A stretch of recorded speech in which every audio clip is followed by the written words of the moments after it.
নমস্কাৰ প্ৰাগ অপিনিয়ন পললৈ আপোনালোকক আদৰণি জনাইছোঁ ষ্টুডিঅ'ত মই চন্দ্ৰশেখৰ চৌধুৰী আৰু মোৰ সহযোগী দীপক শৰ্মা দেশজুৰি নিৰ্বাচন সাধাৰণ নিৰ্বাচন ইতিমধ্যে দুটা পৰ্যায়ৰ ভোট গ্ৰহণ ইতিমধ্যে সামৰণি পৰিছে আৰু তৃতীয়টো পৰ্যায়ৰ ভোট গ্ৰহণ 23 এপ্ৰিলত আমি 7 এপ্ৰিলত প্ৰথমটো অপিনিয়ন পোল কৰিছিলোঁ ই মূলতঃ আছিল ৰাজ্যিক প্ৰেক্ষাপটৰ ৰাজনীতিৰ সন্দৰ্ভত আৰু দ্বিতীয়টো অপিনিয়ন পোল কৰিছিলোঁ আমি 8 এপ্ৰিলত ই আছিল অসম তথা উত্তৰ পূৰ্বাঞ্চলক সামৰি তৃতীয় এটা পৰ্যায়ৰ আমি এটা অপিনিয়ন পোল কৰিবলগীয়া আছিল সেয়া কিন্তু বিহুৰ কাৰণে কৰিব পৰা নহ'ল পুনৰবাৰ আজি আমি মিলিত হৈছোঁ আন এটা অপিনিয়ন পোলৰ বাবে 23 এপ্ৰিলত পুনৰবাৰ নিৰ্বাচন তৃতীয়টো পৰ্যায়ৰ নিৰ্বাচন গতিকে এই সন্দৰ্ভত ক'ত কি হ'ব কি নহ'ব এই সন্দৰ্ভত আলোচনা কৰিব আৰু আমাৰ প্ৰাগ নিউজৰ editor in chief Ajit Kumar ভূঞাদেৱে অপিনিয়ন পোল দিব কিন্তু তেখেতসকলৰ লগত আছে আমাৰ কেইবাগৰাকীও বিশিষ্ট ৰাজনৈতিক বিশ্লেষক লগতে আটাইকেইটা দলৰে আটাইকেইটা বুলি নকওঁ অন্ততঃ এমুঠিমান দলৰ বিশিষ্ট নেতা মুখপাত্ৰ গতিকে তেখেতসকলে বিভিন্ন দিশত বিশ্লেষণ কৰিব আৰু আমাৰ অতিথিসকলক চিনাকি কৰি দিব আমাৰ দীপক শৰ্মাই নিশ্চয় তৃতীয় পৰ্যায়ৰ যি ভোট গ্ৰহণ হ'ব অৰ্থাৎ অন্তিম পৰ্যায়ৰ অসমৰ যদি আমি প্ৰেক্ষাপট চাওঁ নিশ্চয় সকলোৱে এতিয়া যথেষ্ট ৰাজনৈতিক গোটেই সমীকৰণ যোগ বিয়োগ পূৰণ আৰম্ভ হৈছে ৰাইজে সেই সিদ্ধান্ত লৈ গণতন্ত্ৰত কেইবাগৰাকী অতিথি আছে আমি অপিনিয়ন পোল প্ৰাগ নিউজৰ editor in chief Ajit Kumar Bhuyan ডাঙৰীয়াৰ নেতৃত্বত যি আমি অপিনিয়ন পোল কৰিছিলোঁ আপোনাৰ বাবে খুব দৰকাৰী আৰু বিশেষকৈ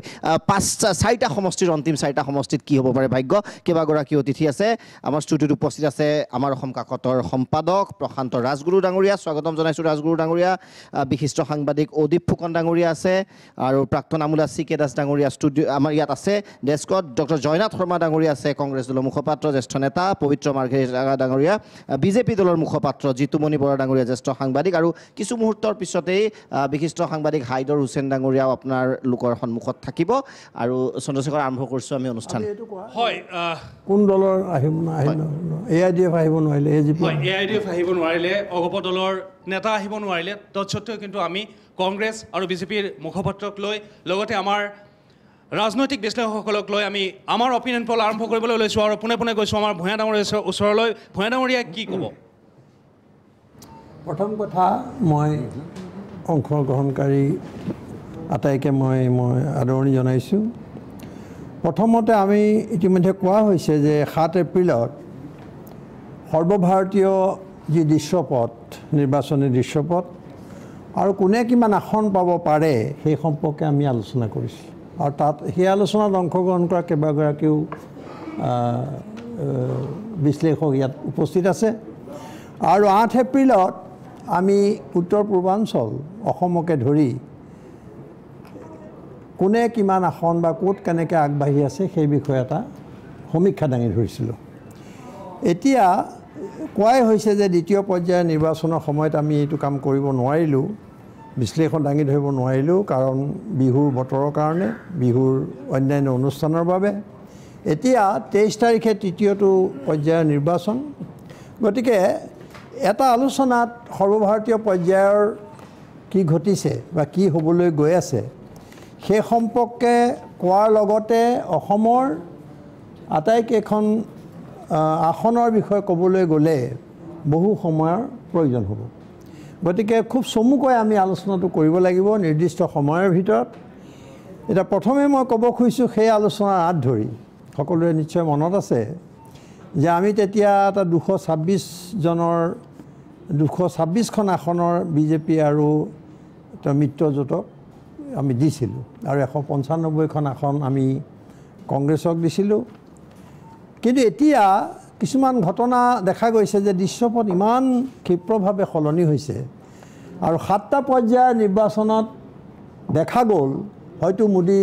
নৰেন্দ্ৰ মোদী এটা নিজৰ সুবিধাৰ কাৰণে তেনেধৰণে কৰি লোৱা বুলি কোৱাই হৈছে ইতিমধ্যে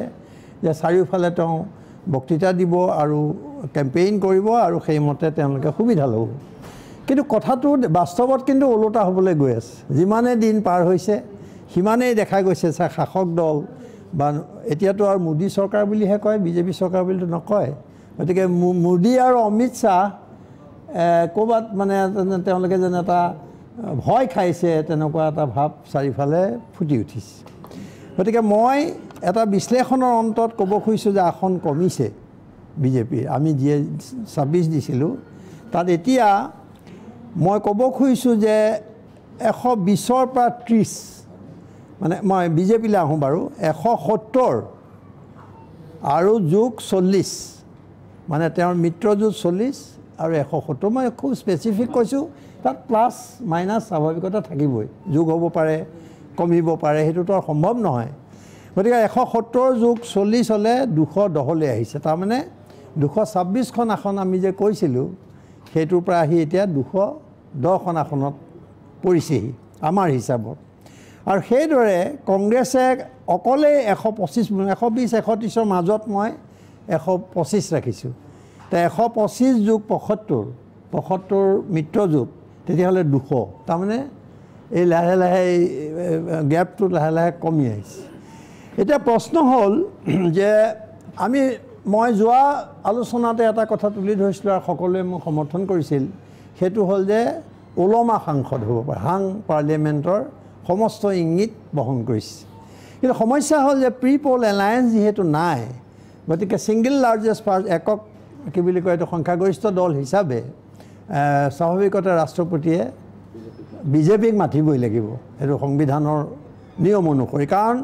যদিও মিত্ৰ ক'ৰবাত হ'ল কিন্তু সামগ্ৰিকভাৱে এটা মিত্ৰজোঁট তেনেকৈ হোৱা নাই মহামিত্ৰজোঁট গতিকে এইফালে যিটো থাকি যাব যিসকল সেইটো এটা ডাঙৰ নিৰ্ণায়ক শক্তিত পৰিণত হ'ব তেওঁলোকে কাক সমৰ্থন কৰিব এতিয়া প্ৰশ্ন হ'ল যে 200ৰ পৰা 210ৰ পৰা যদি চাওঁ তেতিয়াহ'লে 60জন বিজেপি 60জন সাংসদৰ সমৰ্থন প্ৰয়োজন হ'ব আৰু 65জন লাগিব 70জন লাগিব কংগ্ৰেছৰ তেনেকৈ 75 লাগিব কংগ্ৰেছৰ নেতৃত্বত এই প্ৰশ্নটো এতিয়া খুব ডাঙৰ কথা চিন্তা কৰিবলগীয়া কথা এইটোৱেই যে সাধাৰণতে আমি সকলোৱে নিশ্চয় এইটো মানি ল'ম যে 15জন বা 20জন 25জনলৈকৈ অন্ততঃ সাংসদ ক্ৰয় কৰি ল'ব পাৰে আজিকালিতো আৰু কিনা বেচা সিফালে বিক্ৰী কৰি দাম দৰ কৰি আৰু টকা পইচাৰ যি খেলা ইতিমধ্যে চলিছে সাংসদ কিনিবলৈ কোনো সমস্যা নহয় গতিকে 25জনলৈকো মই ধৰিছোঁ যে তাত কিনি পেলাই এখন চৰকাৰ হয়তো গঠন কৰিব পাৰে কিন্তু 75 70 65 এইটো এনেকৈ কিনি পেলাই দাম দৰ কৰি পেলাই কেতিয়াও সম্ভৱ নহয় কোনো ৰাজনৈতিক বিশ্লেষকে এইটো হয়তো মানি নল'ব তেতিয়াহ'লে কি হ'ব তেতিয়াহ'লে এইটোৱে হ'ব পাৰে যে এটা ডাঙৰ বৃহৎ দলে একেলগে হয়তো তেওঁলোকক সমৰ্থন দিম বুলি ক'ব লাগিব যদি সমৰ্থন দি চৰকাৰ গঠন কৰিবলগীয়া পৰিস্থিতি হয় কাৰণ এটা ষ্টেলমেট কৰিবলৈ কোনো নাযাব এই সময়ত চৰকাৰ এখন গঠন কৰিব লাগিব তেতিয়াহ'লে এটা চৰ্তৰ কথা আহি পৰিব আজি মমতা বেনাৰ্জী বা মায়াৱতী যিয়ে নহওক বা বিজু জনতাই হওক তেওঁলোকৰ চৰ্ত এটা দিব লাগিব সেই চৰ্তটো মই ভাবোঁ স্বাভাৱিকতে হ'ব যে কাৰণ গোটেই যুদ্ধখন এতিয়া মোদী বনাম বিৰোধী হৈছে মোদী বনাম সমস্ত বিৰোধী দলে মোদীক আক্ৰমণ কৰিছে মমতা বেনাৰ্জীৰ ভাষণত মায়াৱতীৰ ভাষণত কাৰণ মোদীক আঁতৰাব লাগে এই কথাটো বাৰম্বাৰ কৈ থকা হৈছে গতিকে মই ভাবোঁ যে সেই চৰ্তটো এনেকুৱা হ'বগৈ পাৰে যে নৰেন্দ্ৰ মোদীক প্ৰধানমন্ত্ৰী হিচাপে আমি মানি নলওঁ সেইটো কৈ দিয়াৰ লগে লগে বিজেপিৰ ভিতৰতো কিন্তু বহুত গণ্ডগোল আছে কাৰণ বিজেপিৰ ভিতৰত অভ্যন্তৰত কিছুমান সংঘাত ইতিমধ্যে প্ৰকাশ পাইছে নীতিন গাডকাৰী বিশিষ্ট নেতা তেওঁ কিছুমান ষ্টেটমেণ্ট সাংঘাতিক লক্ষ্য কৰিবলগীয়া আৰু RSSৰ সমৰ্থন থকা বুলি মুকলিকৈ ওলাইছে গতিকে তেনেস্থলত মই ভাবোঁ আৰু এটা কথা অভিযোগ উঠিছে যে নৰেন্দ্ৰ মোদীয়ে তেনেকুৱা প্ৰাৰ্থীসকলক মানে অলপ হৰুৱাবলৈও যত্ন কৰা বুলিও অভিযোগ উঠিছে গতিকে এই সংকটবিলাকৰ মাজত মই ভাবোঁ যে তেনেকুৱা এখন হয়তো চৰকাৰ গঠন হ'বলৈ যাব পাৰে আৰু তেতিয়া এই ধৰণৰ কিছুমান চৰ্ত হ'লে হয়তো মোদী বনাম দেশ নিচিনা হৈ গৈছে এতিয়া বিৰোধী দলবিলাকে কৈছে গতিকে বিৰোধী দলে মই নাভাবোঁ যে নৰেন্দ্ৰ মোদীক প্ৰধানমন্ত্ৰী হিচাপে আকৌ বিচাৰিব গতিকে এই পৰিস্থিতিত মই ভাবোঁ এটা বেলেগ ধৰণৰ সমস্যাৰ সৃষ্টি হ'ব এইটোৱে মোটামুটি ৰাষ্ট্ৰীয় মনে বৰ ডিটেইলত যাব খোজা নাই কিন্তু মই আপোনালোকৰ ওচৰলৈ এৰি দিব খুজিছোঁ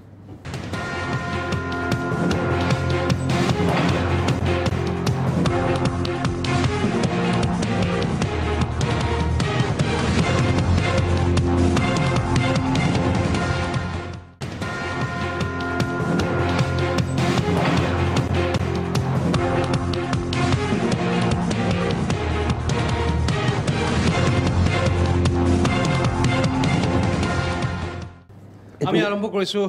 হাইদৰ হুছেইন ডাঙৰীয়াৰ পৰা তেখেতে কি ক'ব এই সন্দৰ্ভত আপোনাৰ পৰা কথাটো হ'ল যে হয় ইয়াৰ আগৰ পৰা আমি যেতিয়া আলোচনা কৰোঁ তেতিয়াৰ পৰা প্ৰেক্ষাপট কিন্তু লাহে লাহে অকণমান সলনি নোহোৱা নহয় কিন্তু গোটেই এইবাৰৰ নিৰ্বাচনটো লজ্জাজনক দিশটো হ'ল যে হিন্দু মুছলমান পাকিস্তান কংগ্ৰেছ এইবিলাক কিবা আচলতে ইছ্যুবিলাক নন ইছ্যুবিলাকক ইছ্যু কৰাৰ এই নিৰ্বাচনৰ আচলতে বিশেষ বৈশিষ্ট্যটোৱেই হ'ল নন ইছ্যুবিলাকক ইছ্যু কৰাৰ প্ৰৱণতা বেকাৰৰ কথা কোৱা হোৱা নাই উদ্যোগৰ কথা কোৱা হোৱা নাই উন্নয়নৰ কথা কোৱা হোৱা নাই বিগত 5 বছৰত কৰা কামবোৰৰ কথা কোৱা হোৱা নাই নতুনকৈ কোৱা হৈছে যে নিৰাপত্তাৰ কথা যেটা অসমতে চকীদাৰ বুলি কৈছে ইমান লাখ হাজাৰ হাজাৰ কোটি টকা খৰচ কৰি 46,000 নে কিবা আপোনাৰ বিদেশী চিনাক্ত হৈছিল সেইবোৰ আপোনাৰ কোনে পলুৱালে চকীদাৰবিলাকে পলুৱালে হয় বা তেওঁলোকৰ দায়িত্বহীনতাৰ কাৰণে পলাল আটাইতকৈ দুখৰ আৰু পৰিতাপৰ কথা হৈছে সাম্প্ৰতিক দেশত এতিয়া অলপ বিবেচনা থকা মানুহবিলাকৰ এইটো সিদ্ধান্তলৈ আহিছে যে ভোটৰ স্বাৰ্থ তেওঁলোকে ৰাম মন্দিৰ বিচাৰে কিন্তু ৰাম মন্দিৰ বনাব নোখোজে অৰ্ডিনেঞ্চ দি পেলাই যোৱা আপোনাৰ 12 বছৰীয়া বিজেপিৰ শাসনকালত 11 বছৰ এইটো 5 তেওঁৰ 6 এবাৰ 5 এবাৰ 13 মাহ এবাৰ এমাহ গতিকে এই সময়ছোৱাত অৰ্ডিনেঞ্চ দি হ'লেও আচলতে মন্দিৰটো যদি বনাই পেলাওঁ তেতিয়াহ'লে আৰু তাকে লৈ ৰাজনীতি কৰাৰ সুযোগ নাথাকে আৰু বাৰে বাৰে আপোনাৰ উচ্চতম ন্যায়ালয়ে যিটো ষ্ট্ৰিকচাৰ বাৰে বাৰে ষ্টেট গভৰ্ণমেণ্ট আৰু কেন্দ্ৰীয় চৰকাৰক দিছে অৰ্থাৎ নাগৰিকত্ব সংশোধনী বিধেয়কৰ কথাটো বাদেই দিয়ক NRC-খনো ঠিকমতে কৰিব নোখোজে এইটো কথাটো প্ৰমাণ হৈছে অকল বিজেপিয়ে নহয় কংগ্ৰেছেও সেই ৰাজনীতিয়ে কৰিছিল কিন্তু পৰিৱৰ্তিত পৰিস্থিতিত পৰিৱৰ্তনৰ কথা কোৱা বিজেপি চৰকাৰৰ এইটো আৰু লজ্জাজনক প্ৰেক্ষাপট এতিয়া অসমতো আপোনাৰ দেখা গৈছে যে এইটো ভাগ বতৰা লাহে লাহে মই দেখিছোঁ অকণমান বিবেচনা যিবোৰ মানুহে অকণমান মানৱীয় আছে এনে কিন্তু গাঁৱে ভূঞে মই দেখিছোঁ আজিকালি 1 টকীয়া চাউল 1 টকীয়া চাউললৈ মানুহ ব্যস্ত আজিতো মোক দুজন মানে জেগাত অপদস্থই কৰিব ধৰিছিল আপুনি গালিয়ে পাৰিব আৰু মোদী বোলাটো এটা এনেকুৱা হৈ গ'ল তেওঁ ভগৱান নে মানুহ সাধাৰণতে ভগৱানে ৰাজনীতিটো নকৰে আৰু গতিকে তেওঁ আচলতে তেখেতক এটা ভগৱানৰ পৰ্যায়লৈ নিব খোজাৰ লগে লগে দলৰ বাকীবোৰ আপোনাৰ এক প্ৰকাৰ নিস্তেজ হৈ গৈছে এটা অমিত শ্বাহৰো আপোনাৰ সেই একো নাই সাধাৰণ কেণ্ডিডেট সেইকাৰণে ডাঙৰীয়াই যিটো সংখ্যা দিছে এইবাৰৰ অস্পষ্ট প্ৰেক্ষাপটত আপোনাৰ এই সম্ভাৱনা আপোনাৰ নুই কৰিব নোৱাৰি বৰং ইয়াৰ বাস্তৱ ভিত্তি থকা যেন লাগে আৰু এটা কথা যে ইতিহাসত প্ৰথমবাৰৰ কাৰণে বোধ হয়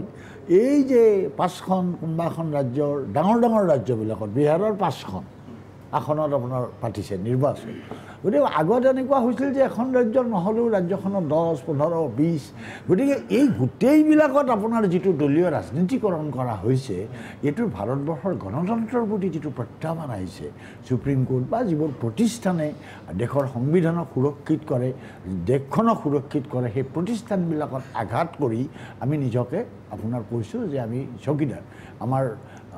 ৰাষ্ট্ৰ ৰক্ষাৰ বাস্তৱ ক্ষেত্ৰত সেইকাৰণে বাস্তৱ ক্ষেত্ৰত দেখা যায় এই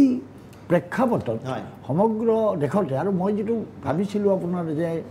পশ্চিমবংগত 8খন 10খন আসন পাব তাতো আপোনাৰ আসন ৰিডিউচড হ'ব 5খনত কেনে নহয় নহয় এতিয়া দেখিছোঁ ৰায়গঞ্জতো আপোনাৰ তেওঁলোকে বোধহয় কণ্টেষ্টতে অহা নাই চেলিম আৰু এইৰ লগত হৈছে কংগ্ৰেছৰ দীপা দাস মুন্সীৰ লগত আজি সাবৰিমালাত আপোনাৰ যিবোৰ ৰেল টেলি হৈছে ট্ৰাইংগুলাৰ ফাইট হ'ব চাব যে সাবৰিমালাত কৰি অকল ৰাজনৈতিক স্বাৰ্থত কেৰালাৰ সাবৰিমালা সৃষ্টি কৰি তাতো বোধহয় আসনখন পায়নে নাপায় সেই নিশ্চয়তা লাহে লাহে হ্ৰাস পাইছে সেইকাৰণে মই ভাবোঁ যে আপোনাৰ হিচাপটো অনুমানহে আৰু আজিৰ ৰাজনীতিত আপোনাৰ একদিনতে কিবা হৈ যাব পাৰে একদিনত হ'ব পাৰে বেলেগ কথা নিশ্চয় নিশ্চয় ৰাজগুৰু ডাঙৰীয়া এটা গুৰুত্বপূৰ্ণ প্ৰশ্ন ভূঞা ডাঙৰীয়াই যিটো কৈছে যে ফেজ যিমানে দীঘলীয়া হৈছে সেইটো এটা মাৰ্কিং আগৰ টকশ্ব আৰু আজিৰ মাজত পাৰ্থক্য এটা আছে যে ফেজ যিমান দীঘলীয়া হৈছে ভূঞা ডাঙৰীয়াই কৈছে যে মোদীয়ে নিজৰ হিচাপত কৰি ল'ব বিচাৰিছে কিন্তু বুমেৰাং হ'ব অৰ্থাৎ ফেজ যিমান দীঘল হৈ আছে মানুহবিলাকে অনীহা ধৰণৰ এটা আহি গৈছে বিজেপিৰ প্ৰতি কি আপুনি কি ভাবে যে সেই 20-22খন আসন যিটো অনুমান কৰা হৈছে আগৰ অপিনিয়ন পোলতকৈ কমি গ'ল কিমান ৰিলিভেণ্ট কিমান দৰকাৰী হ'ব যদিও দেখাত 20-25খন আসন এইটো খুব গুৰুত্বপূৰ্ণ কথা হয় এইবাৰ নিৰ্বাচনটোৰ আপোনাৰ ভূঞা ডাঙৰীয়াই যিটো ফিগাৰ যিবিলাক দিছে পৰিসংখ্যা যিবিলাক দিছে সেই পৰিসংখ্যালৈ আহিবলৈ যিখিনি মোক পাতনিৰ প্ৰয়োজন হ'ব মই সেইখিনি ডেফিনেটলি ঘটনাটো হ'ল যে এইবাৰ নিৰ্বাচনত আপোনাৰ এনেকুৱা এটা ঘটনা ঘটিল য'ত কোনো বিষয় নাই ইছ্যু নাই য'ত মানুহৰ মুডটো আপুনি ধৰাটো টান যেতিয়া ইছ্যু নাথাকে আৰু আপোনাৰ তেতিয়া সেই গোটেই ভোটিং পেটাৰ্ণটো স্থিতাৱস্থাৰ সপক্ষে আছে নে বিপক্ষে আছে তাক ধৰাটো টান হৈ পৰে আৰু মানুহৰ মুডটো মানুহৰ মনস্তত্ব যেতিয়া জাজ কৰিব নোৱাৰা হয় তেনেকুৱা অৱস্থাত আগতেও আমি পৰিছোঁ ক'বলৈ দিগদাৰ তেতিয়া ক'বলৈ দিগদাৰ অৱস্থাত আমি পৰিছোঁ জয়নাথ শৰ্মা ডাঙৰীয়াৰ মনত পৰিব তেতিয়া 1988 চনত তেনেকুৱা এক পৰিস্থিতিত মই প্ৰয়াত দীনেশ গোস্বামী ডাঙৰীয়াক সুধিছিলোঁ যে যেতিয়া ভোটাৰৰ মনস্তত্ব পৰীক্ষা কৰিব নোৱাৰা অৱস্থা প্ৰাপ্ত হয় তেতিয়া কি কৰা উচিত হিচাপ কৰিবৰ কাৰণে তেতিয়া কৈছে যে অন্য কোনো ৰাস্তা নাই সত্তা বজাৰৰ হিচাপ লোৱাৰ বাহিৰে আন কোনো উলিয়াব নোৱাৰে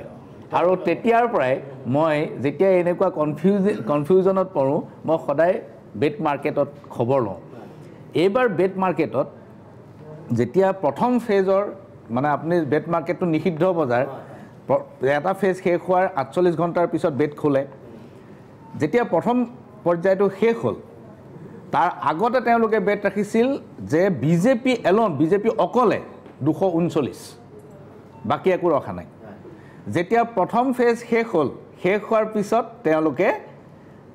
48 ঘণ্টাৰ পিছত যেতিয়া বেট খুলিলে 5খন কমাই দিলে তেওঁলোক আহিলে 234 লৈ 234 লৈ আহিলে আজি যেতিয়া আকৌ খুলিছে আকৌ 5খন কমাইছে এইবাৰ তেওঁলোকে কৰিছে কি 229 লৈ আনিছে এই যে ফেজ দীঘলীয়া হৈ গৈ আছে তেওঁলোকে অৱশেষত গৈ এই 7টা ফেজৰ অন্তত তেওঁলোকে 5খনকৈ কমাই ভূঞা ডাঙৰীয়াই যিটো ফিগাৰ দিছে 180 তাৰ কাৰ ওচৰে পাজৰে পাবগৈ বুলি মোৰ এটা ধাৰণা হৈছে এতিয়া কথাটো হ'ল যে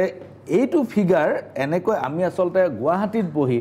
সমগ্ৰ ভাৰতবৰ্ষৰ প্ৰতিছবিখন পোৱাটো অত্যন্ত টান আমি অসমৰ এইবাৰ বিশেষকৈ অসমৰ মনস্তত্বই আমি ভালদৰে বুজি উঠা নাই গতিকে মই ভাবোঁ যেতিয়া সৰ্বভাৰতীয় প্ৰেক্ষাপটত ভূঞা ডাঙৰীয়াই যিটো ফিগাৰ দিছে সেই ফিগাৰটো মই ভাবোঁ যে সপ্তম পৰ্যায়টো পাৰ হোৱাৰ পিছত হয়তো সমগ্ৰ ভাৰতবৰ্ষত প্ৰতিছবিখন ঠিক তাৰ ওচৰা-ওচৰিয়ে হ'ব হয় ৰাজগুৰু ডাঙৰীয়া আপোনাক ধন্যবাদ জনাইছোঁ আমাৰ মাজত আছে ৰাজনৈতিক বিশ্লেষকৰ এক শক্তিশালী পেনেল আমাৰ আলোচনা অব্যাহত থাকিব কিন্তু এইখিনিতে লৈছোঁ আমি এটি চমু বাণিজ্যিক বিৰতি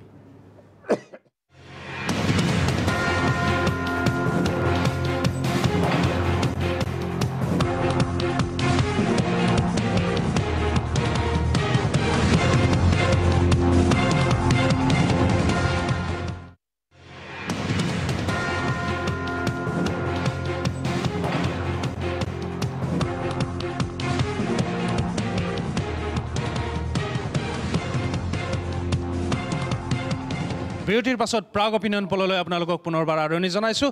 আৰু আমাৰ আলোচনা অব্যাহত আছিল এই সন্দৰ্ভত মই প্ৰাক্তন আমোলা CK দাসৰ পৰা তেখেতৰ মন্তব্য জানিবলৈ বিচাৰিম আগৰ আমাৰ বিশিষ্ট বিশ্লেষক দুজনে যিখিনি কৈ গ'ল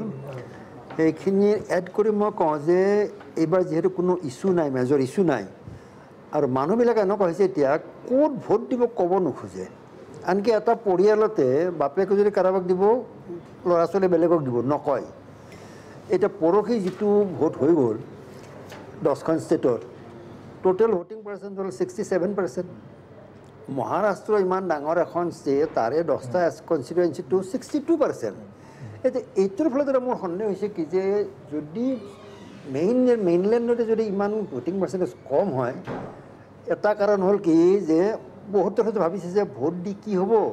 ভোট নিদিলে সেইটো হ'ব পাৰে হয়তো টেম্পাৰেচাৰ 40-42 ডিগ্ৰী হৈছে সেইটো কাৰণে কামত নাযাব পাৰে ইয়াৰ ফলত হ'ব কি এতিয়া বিজেপিৰ প্ৰায় তেওঁলোকৰ 10 কোটি মেম্বাৰ আছে সদস্য বিজেপিৰ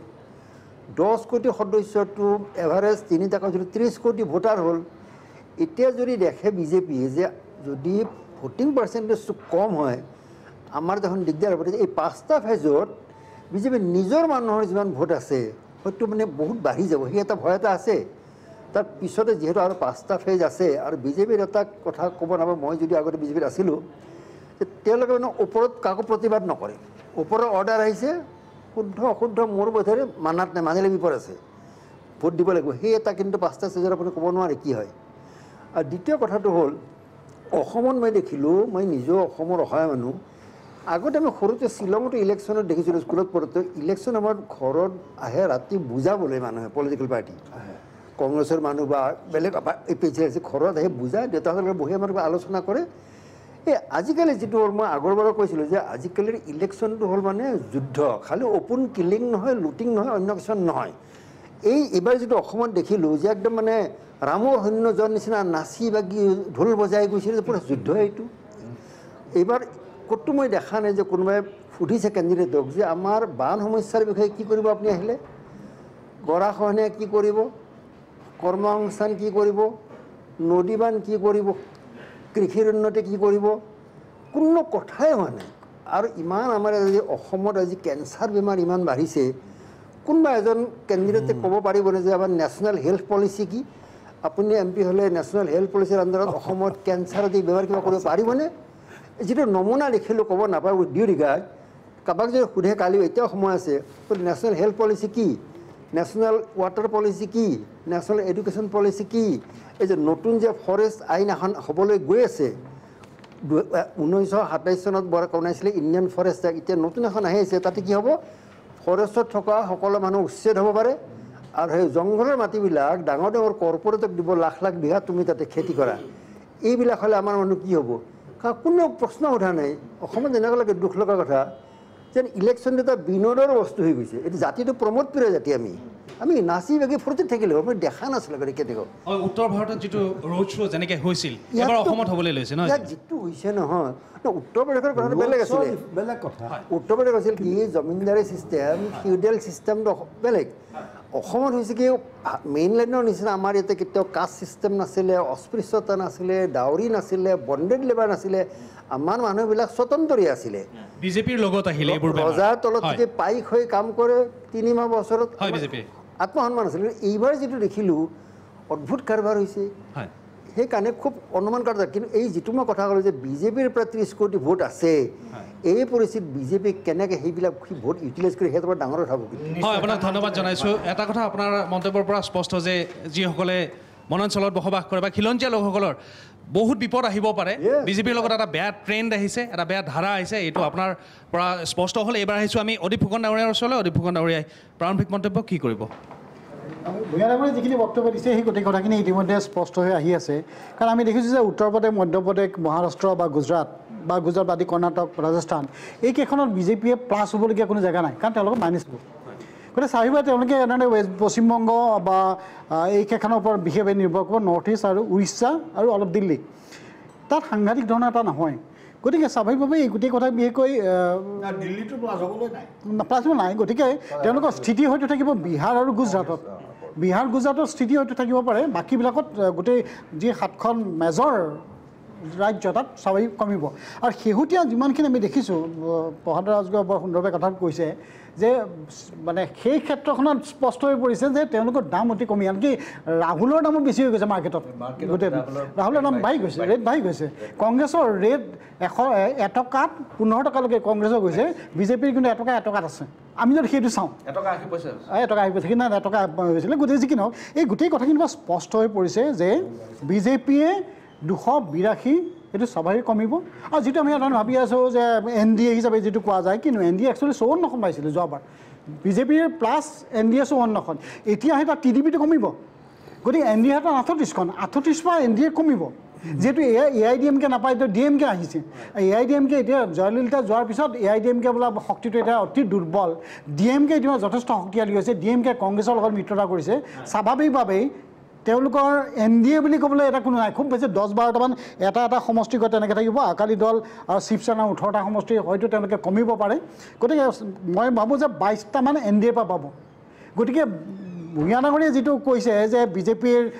224 বা 26লৈকে যদি যায় তথাপিও নামিলে এতিয়া আগতে ধৰিছিল গতিকে এই গোটেই 210ৰ পৰা অতি স্পষ্ট হৈ পৰিছে যে 210ৰ পৰা NDA হিচাপে মিলি পেলাইও তেওঁলোকে 230ৰ ওপৰত নাযায় আৰু এতিয়া দেখোন বিজেপিয়ে উইনিং কেণ্ডিডেটৰ সন্ধানত আছে কাৰণ অমিত শ্বাহে ইতিমধ্যে দিল্লীত ছানি দেওলক লগ কৰিছে আৰু পাঞ্জাৱৰ পৰা প্ৰক্ষেপ কৰাৰ চিন্তা চৰ্চা কিবা কৰিছে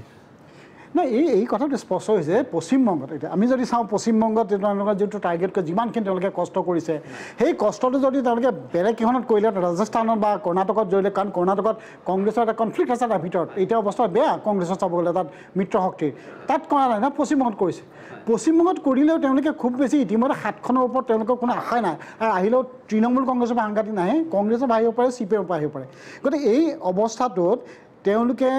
যদি প্ৰিয়ংকা গান্ধীয়ে যদি কাইলৈ পৰহিলৈ স্পষ্ট হৈ যায় যে মানে প্ৰধানমন্ত্ৰীৰ বাৰাণসীত যদি তেওঁ থিয় হৈ যায় তেতিয়া ভাৰতবৰ্ষৰ ৰাজনীতি কিন্তু সাংঘাতিক পৰিৱৰ্তন হ'ব অজিত ভূঞাৰ সেই সংকটটো অলপ মাইনাছ কৰিব লাগিব তেতিয়া আৰু নিশ্চয় জয়নাথ শৰ্মা ডাঙৰীয়া এইখিনি মন্তব্যৰ পৰা অন্ততঃ সুখৰ হাঁহি এটা দিছে ডক্টৰ জয়নাথ শৰ্মা ডাঙৰীয়া কিন্তু আৰু ভৱিষ্যত কিদৰে দেখিছে শৰ্মা ডাঙৰীয়া কথাটো চাওঁ এটা প্ৰশ্ন হৈ পৰিছে বিজেপিৰ তেখেতে আমাৰ হুছেইন ডাঙৰীয়া কথা এটা কৈছে ইছ্যু নাই তেওঁলোকৰ ইছ্যু এটা আছে হিন্দুত্ব ইছ্যু সেইটো কোনেও নুই কৰিব নোৱাৰে মই যোৱা আজি 15 দিন মঙলদৈত আছোঁ এটা ইছ্যু গোটেই গাঁৱে ভূঞে হিন্দুত্ব ইছ্যুটো আছে ৰ'ব কিন্তু কি হৈছে এই হিন্দুত্ব ইছ্যুটোই যোৱা ৰাজ্য 3খনৰ মানে হিন্দী স্পিকিং এৰিয়াটোত মধ্যপ্ৰদেশত মুছলিমৰ হেৰিটো প্ৰায় 10% মান আছে ৰাজস্থানত অনলি 5% ছত্তীশগড়ত মুছলিমৰ সংখ্যা কম তাত কিন্তু বিজেপি ৰিজেক্ট হৈছে ফুল্লি ৰিজেক্ট হৈ গৈছে এতিয়া ইউপিৰ যিমান আটাইতকৈ বেছি 80খন আছে বোধকৰো ইউপিত এতিয়া এই 80খন 80 ইয়াতো আজি দুদিনৰ পৰা সাংঘাতিকভাৱে বিজেপি ডিটৰেট কৰিছে গোটেই ইণ্ডিয়াৰ নিৰ্বাচনী বুৰঞ্জিত ইতিহাসত মুখ্যমন্ত্ৰী এজনক সুপ্ৰিম কোৰ্টৰ নিৰ্দেশত ইলেকশ্যন কমিশ্যনে 72 ঘণ্টাৰ কাৰণে নিৰ্বাচন কথা কোৱাৰ নিৰ্বাচনী ভাষণ নিষেধাজ্ঞা কৰিছে হয় তাৰপিছত কৰিছে মায়াৱতীকো কৰিছে বাৰু এতিয়া এই গোটেই কথাটোত ৰ'ব গোটেই কথাটোত মুখ্যমন্ত্ৰী এজনক যেতিয়া কৰি গ'ল তেতিয়া তেওঁলোকৰ যিমানখিনি তেওঁলোকৰ ষ্টকত আছিল বুলি বেংকত আছিল বুলি ভাবিছিল এখন তাৰো পুৰা 50% কমি গৈছে আপোনালোকে যোৱা দুদিনৰ হেৰি ৰিয়েকশ্যন চাব যদি আপোনালোকৰ লিংক আছে মই ইয়ালৈ অহাৰ আগতেও আমাৰ হেৰিৰ মানে কংগ্ৰেছ উত্তৰ প্ৰদেশ কংগ্ৰেছৰ এজন মুখপাত্ৰৰ লগত মই অলপ কথা পাতিলোঁ কৈছে এইটোৱে সাংঘাতিক কথাটো কৰিছে বিজেপিৰ তেওঁলোকৰ যথেষ্ট হেৰি হৈছে গতিকে তেওঁলোকে হিন্দুত্বৰ যিটো হিন্দু এৰিয়াত বিশেষকৈ হিন্দী স্পিকিং এৰিয়াত যিটো বেল্টত তেওঁলোকৰ যিটো হিন্দুত্বৰ ইছ্যু খুব বেছি দকৈ আছিল সেইটো কিন্তু এইবাৰ উৰি গৈছে গতিকে দেখা যায় যে এখেতসকলে যদিও কৈছে 200খন টাচ মই ভাবোঁ বিজেপিয়ে এইবাৰ কৰিব নোৱাৰে প্ৰথম কথা হ'ল যে দিল্লীৰ যিটো হেৰি হৈছে হাৰিয়ানাৰ যিটো কথা ক'লে অধিব ৰায় যিটো ক'লে তাতে আপ আৰু কংগ্ৰেছৰ মাজত এটা এলায়েন্স হ'ব আপে 3খনত খেলিব লৈছে কংগ্ৰেছে 4খনত খেলিব তাত বিজেপিয়ে 7খন আসনেই পোৱাটো যদি মানে এইবাৰ ভাবি আছিলে যিধৰণে পাম বুলি ভাবিছিলে সেইটো মই ভাবোঁ যে এটা প্ৰত্যাহ্বানৰ সৃষ্টি হ'ব আৰু উত্তৰ প্ৰদেশৰ ৰাজনীতিটো যোৱাবাৰ 71খন আসন পাইছিলে বিজেপিয়ে এইবাৰ ওলোটা হ'ল 17খন আসনৰ কাৰণে যুঁজ কৰিবলগীয়া এটা নিচিনা পৰিছে আজি যিটো বাতৰি ওলাইছে সংবাদ মাধ্যমত কালি যিবোৰ নেশ্যনেল মিডিয়াত ওলাইছে আৰু নেশ্যনেল মিডিয়াত যিবোৰ মানে ৰাষ্ট্ৰীয় নিউজ চেনেল আছিলে দুটামান চেনেলক বাদ দি তাত শেহতীয়াকৈ তেওঁলোকে স্থিতিটো অকণমান সলাইছে তেওঁলোকে যিবিলাক ইলেকশ্যন এনালিচিছ আৰম্ভ হৈছে তাত চৰকাৰী পক্ষক সমালোচনা কিছুমান কৰা মানুহক বহুৱাই লৈ পেলাই এতিয়া চৰকাৰৰ বিৰুদ্ধে মানে টক শ্ব' আৰম্ভ কৰিব লৈছে আজ তকৰ দৰে ABP নিউজৰ দৰে আৰু শেহতীয়া ধৰণে যিবোৰ মানে দা ৱেৰে নিউজ কৰিছে এইটো মই তাৰ ৰেফাৰেঞ্চতে কথা ক'ব বিচাৰিছোঁ যে দক্ষিণ ভাৰতত বিজেপি শূন্য হৈ যাব বুলি কৈছে দক্ষিণ ভাৰতত বিজেপিয়ে কোনো ধৰণৰ আসন নতুনকৈ তেওঁলোকে লাভ নকৰে তাত লাভ নকৰে বুলি কৈছে এতিয়া তেওঁলোকে হিন্দী বলয়ত মানে উত্তৰ প্ৰদেশ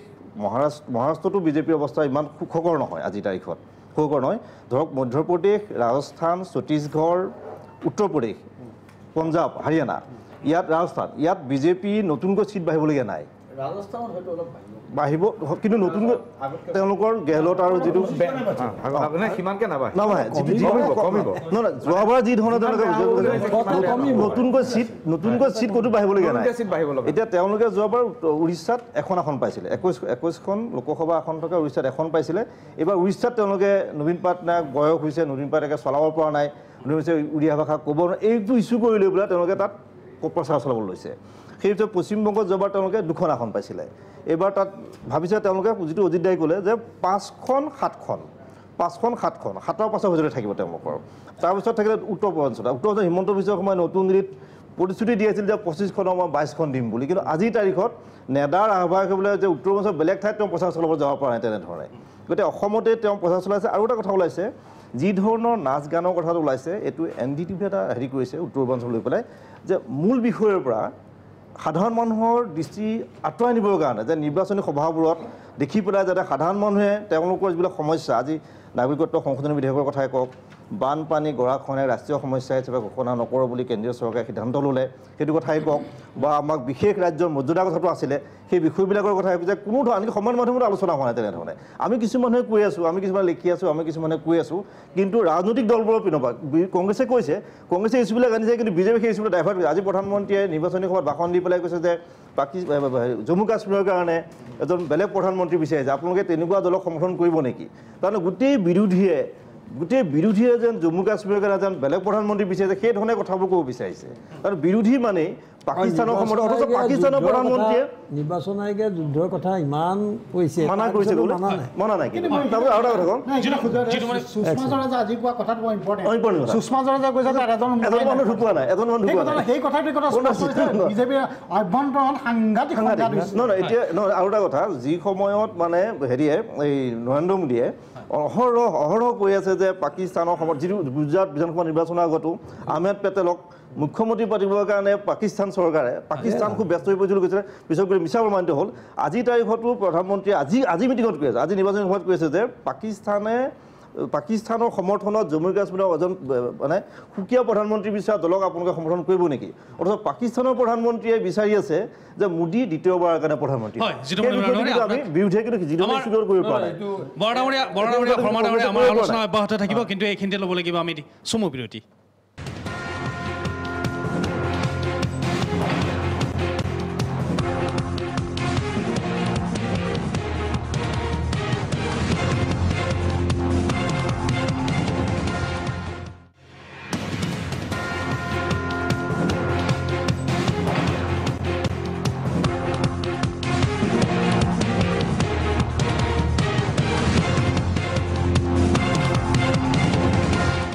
পাছত প্ৰাগ অপিনিয়ন পললৈ পুনৰবাৰ আপোনালোকক আদৰণি জনাইছোঁ দৰাচলতে বিৰতিৰ পূৰ্বে যি আলোচনা চলি আছিল যি বিশ্লেষণ চলি আছিল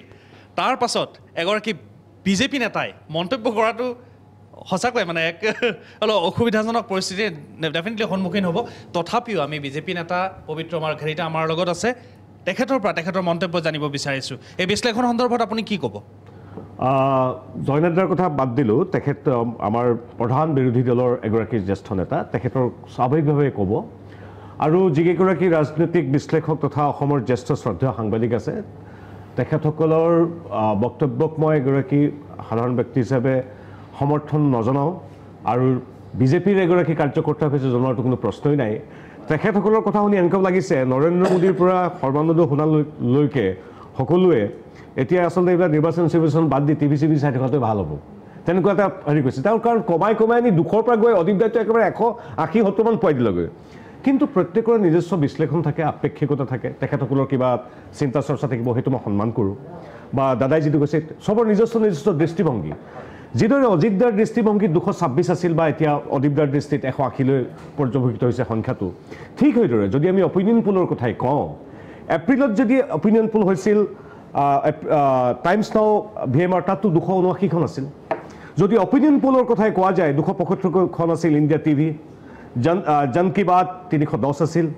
283 আছিল টাইমছ নাও গতিকে যদি অজিতদাৰ অপিনিয়ন পোলৰ কথাৰে আমাৰ গুৱাহাটী কাইলৈ পৰহিলৈ ভোট দিবলগীয়া মানুহখিনি প্ৰভাৱিত হয় কেনেবাকৈ ভুলতে তেতিয়াহ'লে কিন্তু মই এইটো কথা তেখেতসকলক জনাওঁ যিসকল বিজেপিৰ প্ৰতি বা ভাৰতীয় জনতা পাৰ্টি বা নৰেন্দ্ৰ মোদী বা সৰ্বানন্দ সোণোৱাল নেতৃত্বাধীন স্থানীয় চৰকাৰ বা কেন্দ্ৰীয় চৰকাৰৰ প্ৰতি বিশ্বাসী আছে তেওঁলোক যাতে আমাৰ শ্ৰদ্ধেয় এই যিসকল জ্যেষ্ঠ সাংবাদিক বা বিশ্লেষক আছে তেওঁলোকৰ 226টোত পতিয়ন নাযাব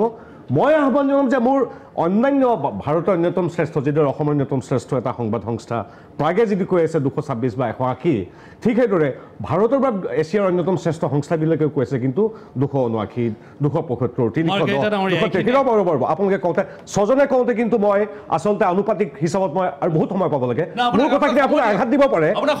আপোনাৰ আঘাত দিব পাৰে কিন্তু আপুনি মোক ক'বলৈ সুযোগ দিব লাগে প্ৰত্যেকে কৈছে মই প্ৰত্যেকৰ উত্তৰ দিয়াটো আচলতে আমাৰ দৃষ্টিভংগী পক্ষপাতদুষ্ট নহয় তেখেতে কৈছে এটা কথা আপুনি কিয় বাধা দিছে আপুনি বাধা দিছে কিয় মোৰ সাংবাদিক আছো মনত ৰাখিব তেখেতে কৈ গৈছে তেখেতৰ উত্তৰটো দিব লাগিব তেখেতে কৈছে সত্যবজাৰ কথা তেখেতৰ উত্তৰ দিব তেখেতে আহি 180 পালে এতিয়া মোৰ কথা হ'ল প্ৰত্যেকৰ নিজস্ব দৃষ্টিভংগী আছে তাত মোৰ ক'বলগীয়া একো নাই আৰু আমাৰ দৃষ্টিত ভাৰতীয় জনতা পাৰ্টি আমাৰ নিজস্ব বিশ্লেষণো আছে আমাৰ নিজস্ব 10 কোটি সদস্য আছে আমাৰ দৃষ্টিত আমি যোৱাবাৰতকৈ কোনো কালে কোনো পক্ষ বেয়া হ'ব নালাগে আমি ইয়াত আকৌ বহিম যিদৰে এই কথাখিনি এইটো সাহসত কৈছোঁ কাৰণ দীপক দা আছে আমাৰ হাইড্ৰকা আছে পঞ্চায়ত নিৰ্বাচনৰ আগতো এই চেনেলটোত বহি আমি কৈছিলোঁ যে আমাৰ 15 গুণ বাঢ়িছে তেতিয়া কথাটো গুৰুত্ব দিয়া হোৱা নাছিল বিধানসভা নিৰ্বাচনতো মই চেনেলটো বহি কৈছিলোঁ যে আমি এবাৰ চৰকাৰ গঠন কৰিম তেতিয়া কিন্তু এখেতসকলৰ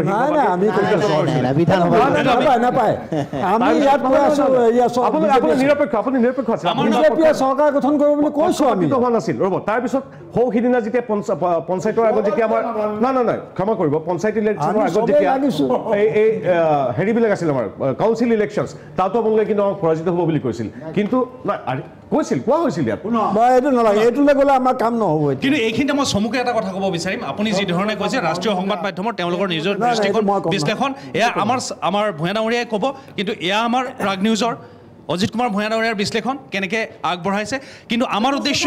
উদ্দেশ্য ভোটাৰক প্ৰভাৱান্বিত কৰা নহয় প্ৰকৃত ছবিখন আমাৰ দাঙি ধৰাই এইটো তৰ্ক হ'ব নালাগে সময় পাব আমাৰ পৰৱৰ্তী আমি আমাৰ আলোচনা আগবাঢ়ি থাকিব হাইদৰ ৰচন ডাঙৰীয়ালৈ পুনৰবাৰ আহিছোঁ এইটো কথা কৈ ল'ব নালাগিব নেকি ৰাউণ্ডটো শেষ হ'ল হয় কি কৰিছা তুমি হয় আপুনি আগবাঢ়ক এতিয়া আমাৰ আটাইকেইগৰাকীয়ে এই বিষয়ে ক'লে নাই গতিকে নেশ্যনেল চিনেৰিঅ'টোৰ বিষয়ে হ'ল এতিয়া এইটো লৈ আমি আলোচনা বেছি নকৰোঁ কাৰণ প্ৰতিখন ৰাজ্যত আমি সোমাই যোৱাটো সম্ভৱ নহয় কিন্তু এইটো কৈছোঁ যে আমাৰ ইয়াত কোনো তেনেকুৱা উদ্দেশ্য নাই আমি চাইছোঁ ট্ৰেইনবিলাক আৰু যিটো ছটা বজাৰৰ কথা কৈছিলে ৰাজগুৰুৱে এটা কথা মনত ৰাখিব লাগিব আৰু একেলগতে পবিত্ৰই যিটো কৈছে যে অন্যান্য চেনেলবিলাক সৰ্বভাৰতীয় মই তথাকথিত সৰ্বভাৰতীয় বুলিয়ে কওঁ আৰু ইংৰাজীৰ কাৰণে এতিয়া সেইটো যদি চালে দুটা কথা হয় এতিয়া 7টা বজাত মই সেই মানুহবিলাকৰ লগত কথাও পাতিছোঁ তেওঁলোকে কি কৰে প্ৰথমে বেছি কৰি লয় তাৰ এটা কিন্তু বিজনেছ আছে ব্যৱসায় আছে সেইটো লাহে লাহে কমি আহে যোৱাবাৰ যেতিয়া 3খন ৰাজ্যত কংগ্ৰেছে ক্ষমতা দখল কৰিলে তেতিয়া কিন্তু একমাত্ৰ 7টা বজাৰে শেষত কৈছিলে যে 3খনে কংগ্ৰেছে দখল কৰিব তেতিয়া তুমি কোৱা যিবোৰ সংবাদ মাধ্যম আছিলে সেইবিলাকে একদম সব কংগ্ৰেছ শেষ আৰু আজিও গতিকে ভাৰতবৰ্ষৰ সাংবাদিক জগতৰ দুৰ্ভাগ্য বুলিও কৈছোঁ এটা অৰ্থত যে কিছুমান সংবাদ মাধ্যমৰ যিটো ভূমিকা শেহতীয়াই ৰাইজক হতাশ কৰিছে সেইটোলৈ মই নাযাওঁ তেওঁলোকৰ অধিকাৰ আছে কিন্তু সেই 3খন ৰাজ্যতো তেওঁলোকে তেনেকুৱা ধৰণৰ মতামত দিছিলে কিন্তু শুদ্ধ নহ'ল গতিকে এতিয়া 7টা বজাৰে কমাই যে আনিছে এইটো খুব লক্ষ্য কৰিবলগীয়া কমাই আনি দেখিব যে শেষৰ সময়ত তেওঁলোকে যিটো দিব ৰিজাল্ট হয়তো আমাৰ লগত একেবাৰে মিলিও যাবগৈ পাৰে সেইকাৰণে 7টা বজাৰটো কমি অহাটোহে আটাইতকৈ গুৰুত্বপূৰ্ণ যিটো ৰাজগুৰুৱে কৈছে উঠি যোৱা নাই কিন্তু আৰু বাকী যিবোৰ চেনেলে নিজা দিছে সেইটো হয়তো এতিয়া তেওঁলোকেও কিন্তু এতিয়া আজতকে দিয়া নাছিলে নেকি কিমান দিছিলে সেইদিনা বহুত দিছিলে কিন্তু তেওঁলোকে কমাই আনিছে কিন্তু এতিয়া লাহে ক্ৰিটিকেল হৈ আহিছে কেলৈ গতিকে কোনোবাই খুব উদ্দেশ্যপ্ৰণোদিতভাৱে চৰকাৰৰ লগ লাগি কৰিব পাৰে চেম্পল ছাৰ্ভে এইবিলাক সেইটোলৈ মই নাযাওঁ কিন্তু আমি এইটোত ষ্ট্ৰিক কৰিছোঁ আমি চাই চিতিয়ে কৈছোঁ আমাৰতো একো কথা নাই যি চৰকাৰে কৰে কৰিব তাৰপিছত চাউথৰ কথাটো অলপমান কম আলোচনা হ'ল ইউ পি কথাটো আমি আগতে বহুত আলোচনা কৰিছোঁ এইবাৰ তাত কমিবই কালি মায়াৱতী আৰু মুলায়ম সিঙৰ যিটো ৰেলী আৰু তাৰ আগৰ এটা যিটো ৰেলী এইটো সাংঘাতিক তাত আনপ্ৰেচিডেণ্টেড তাৰমানে তাত আৰু গতিকে বিহাৰত এতিয়া সাধাৰণতে আলোচনা কৰোঁতে বিহাৰ ইউ পি আৰু পশ্চিমবংগ মহাৰাষ্ট্ৰ ধৰে গতিকে বিহাৰত কি হ'ল বিহাৰত কিন্তু হেৰি কি কয় লালু যাদৱৰ RDA আৰু RDA আৰু কংগ্ৰেছৰ যিটো মিত্ৰজোঁটৰ আগবাঢ়ি আছে বুলি সকলোৱে কিন্তু স্বীকাৰ কৰিছে বাতৰি কাকতবিলাকতো গতিকে আমি এতিয়া চাওঁ অলপমান মই চাউথৰ তামিলনাডুৰ কথা ক'ব খুজিছোঁ ভূঞানগৰী আপুনি যদি বেয়া নাপায় আমি আমাৰ খন্তেক বিৰতিৰ সময় হয় আমাৰ আলোচনা অব্যাহত থাকিব কিন্তু এইখিনিতে লৈছোঁ এটি সময় বিৰতি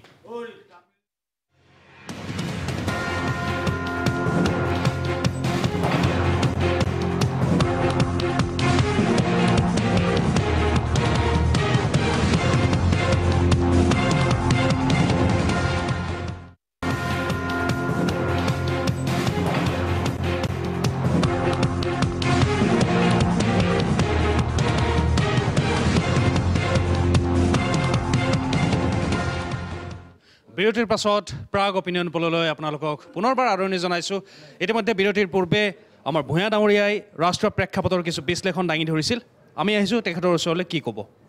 নহয় মই মানে চাউথৰ কথা কৈ আছিলোঁ দক্ষিণ ভাৰতৰ কথা ক'বলৈ গৈ মই দক্ষিণ ভাৰতত এনেই সামগ্ৰিকভাৱে বিজেপিৰ বেয়া সেইটো হয়েই তামিলনাডু খুব ইণ্টাৰেষ্টিং হৈছে তাত 39 এখনত নাই হোৱা ইলেকশ্যন 38 35 ধৰিলে 39খন আসনত তাত DMK আৰু কংগ্ৰেছৰ মিত্ৰজোঁট আৰু AIDMK হেৰি কি কয় বিজেপি তাত কি হৈছে AIDMKৰ যিটো মানে জয়াললিতা থকাৰ পিছতো স্বাভাৱিকতে পৰিস্থিতি সলনি হৈছে আৰু তাত দিনাকৰণ যিজন মানে ভতিজাক শশীকলা লগত যাৰ সম্পৰ্ক সেই গতিকে শশীকলা জেলত আছে কিন্তু দিনাকৰণে কি কৰিলে বাই ইলেকশ্যনত জিকিছিলে জয়াললিতাৰ গতিকে তেওঁ এটা দাবীও কৰি থাকে সেইকাৰণে জয়াললিতাৰ লগত তেওঁই বেছি হেৰি বুলি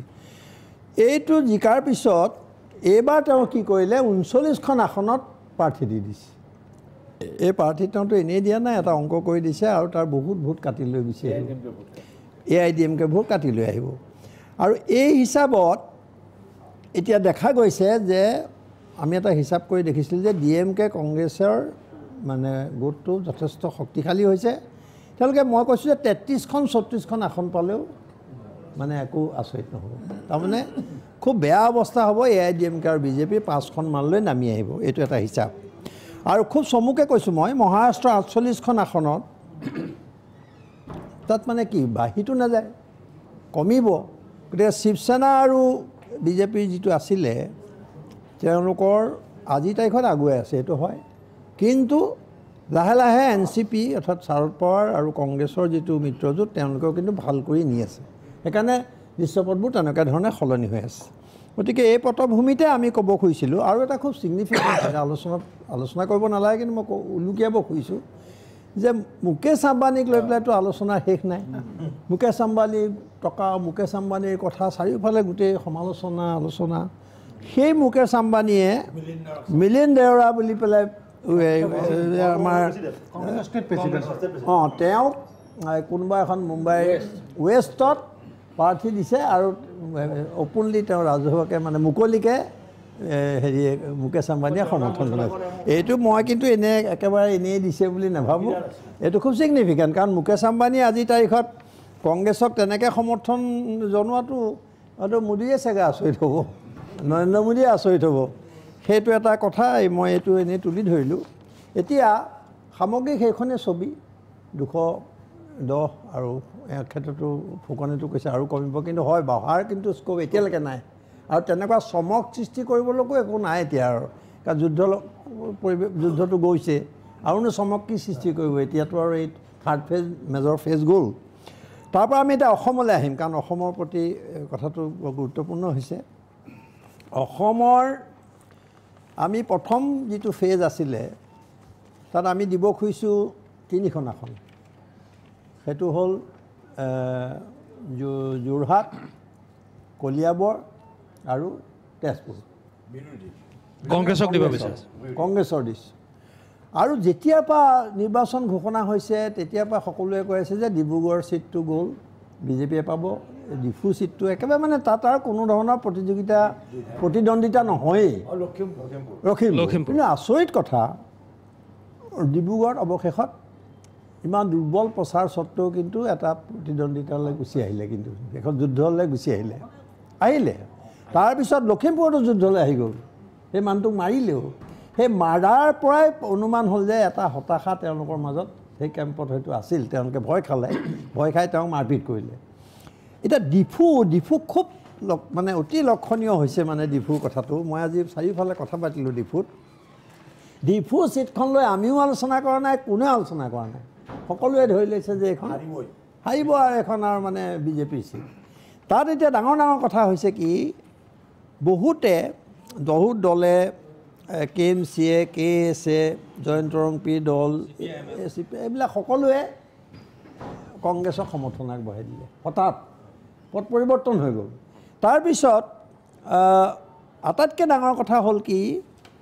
তাত দুখন পৰিষদৰ অন্তৰ্গত সমষ্টিটো এটা ডিমা হাছাওত বৰ ইণ্টাৰেষ্টিং 60% 60% ডিমাছা মানুহ আৰু এই যে হৰেণ সিং বে যিহেতু তেওঁ ছেক্ৰেটাৰী আছিলে UPDSৰ এসময়ত সন্ত্ৰাসবাদী উগ্ৰপন্থী সংগঠন ডিমাছা মানুহক তেওঁ বহুত হত্যা কৰিছিলে বুলি তেওঁৰ বিৰুদ্ধে গুৰুতৰ অভিযোগ আছে সেইকাৰণে এতিয়া ডিমাছা হাফলঙৰ ডিমাছা 60% তেওঁ ভোট নিদিয়ে এইটো খুব এটা মানে আচৰিত ধৰণৰ ডেভেলপমেণ্ট হৈ গ'ল DSDয়ে প্ৰতিবাদ কৰিছে তাৰপিছত আটাইতকৈ ডাঙৰ কথা হৈছে যে BTC চুক্তি অনুসৰি যিটো হাগ্ৰামাই সদায় কৈ থাকে 8 নং দফা অনুসৰি যে তাৰ বড়োসকলক ST হিলছ মানে স্বীকৃতি দিয়া সেইটো আকৌ বিৰোধিতা কৰিলে হেৰিয়ে বড়োসকলক সেইটো মানে বিজেপিয়ে বিৰোধিতা কৰি দিলে লগে লগে সেইটো ইছ্যু বেলেগ হৈ গুচি গ'ল আৰু উগ্ৰপন্থী সংগঠন যিবিলাকে বন্ধ পালন কৰিছে সেই গোটেই বেলটোত কিন্তু কোনো সোমাব নোৱাৰিব মানে তেওঁলোকে যি ইচ্ছা কৰে সেইটোৱে হ'ব তাত গতিকে ঘেৰাও কৰি ল'ব বিচাৰে গোটেই জেগাটো তেওঁলোকৰ যিখিনি আছে তেওঁলোকৰ ইনফ্লুৱেঞ্চত তেওঁলোকে কিন্তু কংগ্ৰেছক সমৰ্থন দি দিছে এইকেইটা ডেভেলপমেণ্টৰ ওপৰত মই কৈছোঁ যে কোনো হঠাতে মানে এটা পুৰণি সংঘাত হৈছে তাত বিজেপিৰ নতুন আৰু পুৰণি যিটো আমাৰ ইয়াতো আছে তলে কিন্তু তাতো এটা সাংঘাতিক ধৰণে হৈছে কেনেকৈ যেনেকৈ আমাৰ RP শৰ্মাই কৈছে বহুতে কৈছে তাত বিজেপিৰ যিটো পুৰণি সভাপতি পশ্চিম কিবা এটা জিলাৰ কোনোবা এখন জিলাৰ কাৰ্বি আংলঙৰ কোনোবা জিলাৰ তেওঁ অৰুণ টেৰাং কাগজত ওলাইছে অৰুণ টেৰাঙে মুকলিকৈ বিজেপি প্ৰাৰ্থীগৰাকীৰ বিৰোধিতা কৰিছে এইবোৰ নতুন তাৰমানে ডেভেলপমেণ্ট হৈ আছে তাত গতিকে এইকাৰণে মই এতিয়া এইটোও এটা সন্দেহ হৈ গৈছে যে কি হ'ব পাৰে ডিফু তথাপিও আমি কিন্তু ডিফু ডিব্ৰুগড় আৰু লখিমপুৰ বিজেপিক দিছোঁ তাত এইটো আমি প্ৰথমবাৰ বহুত ভালকৈ আলোচনা কৰিছোঁ আজি আমি এইটো আলোচনাৰ বিষয় নহয় কিন্তু আমি আলোচনালৈ পুনৰবাৰ উভতি আহিম কিন্তু এইখিনিতে ল'ব লাগিব এটি চমু বিৰতি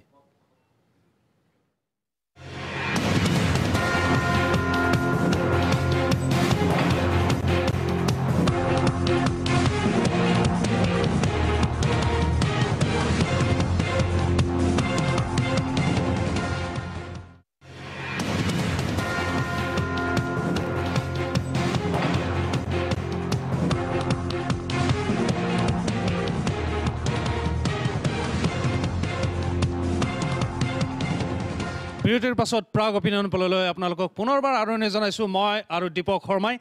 ইতিমধ্যে আমাৰ ভূঞা ডাঙৰীয়াই ডিফু সমষ্টিৰ অৰ্থাৎ দ্বিতীয় পৰ্যায়ৰ 5টা সমষ্টিৰ ডিফু সমষ্টি সন্দৰ্ভত বিশ্লেষণ দাঙি ধৰিছে আৰু বাকী 4টা সমষ্টি সন্দৰ্ভত তেখেতে বিশ্লেষণ দাঙি ধৰিব ভূঞা ডাঙৰীয়া অলপ খেলিমেলিটা হৈছে প্ৰথম পৰ্যায়ৰ আমি ক'লোৱেই আগতে পাতিছিলোঁ 3খন আমি দিলোঁ দ্বিতীয় পৰ্যায়ৰ ভোট হৈ গ'ল আপোনাৰ হেৰিয়াত নগাঁও মঙলদৈ তাৰপিছত শিলচৰ কৰিমগঞ্জ নগাঁও ডিফু 5খনত তো আমি ডিফুৰ কথাটো তেনেকৈ ক'লোঁ মই ইয়াৰ পিছত যদি নগাঁৱলৈ আহোঁ নগাঁৱলৈ খুব বিশ্লেষণলৈ যোৱাৰ প্ৰয়োজন নাই কাৰণ তাত কেইটামান কথা আছে যে তাত মাইনৰিটি আমি বাৰে বাৰে কৈ আছোঁ যে এইবাৰ মাইনৰিটি একেবাৰে একগোট হৈ ভোট দিব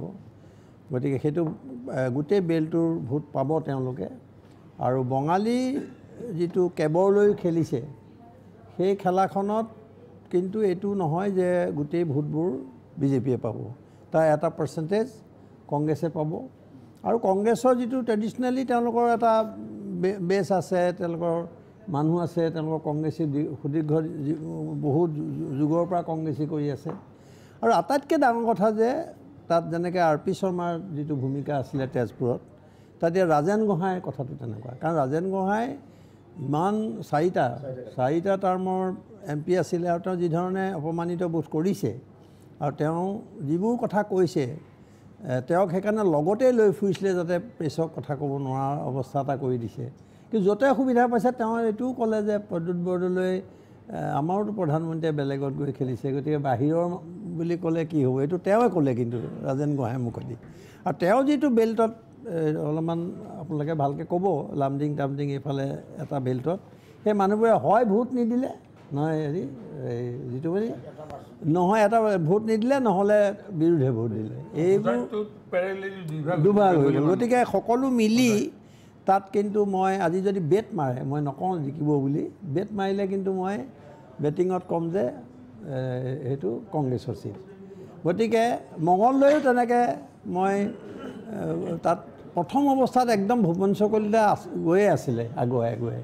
কিন্তু মাজতে কিছু খেলি মেলি হৈছে তেওঁলোকৰ প্ৰচাৰৰ কথা বা মেনিপুলেশ্যন বড়ো ভোটক লৈ খেলা ইত্যাদি কৰি তেওঁলোকে অলপমান দিলীপ শইকীয়াক আগলৈ আনিলে কিন্তু অৱশেষত তাতো মই বেট মাৰিলে কিন্তু ভূপেন্দ্ৰ কলিতাকে জিকিব কংগ্ৰেছ জিকিব বুলি ক'ম তো আৰু থাকিলে শিলচৰ কৰিমগঞ্জ চমুকৈ কৈছোঁ শিলচৰত একেবাৰে সন্দেহ নাই ইনফাইটিং বিজেপি গোবিন্দ পুৰকায়স্থৰ ঘৰলৈ যাবলগীয়া হৈছে ৰাম মাধৱ মহেন্দ্ৰ সিং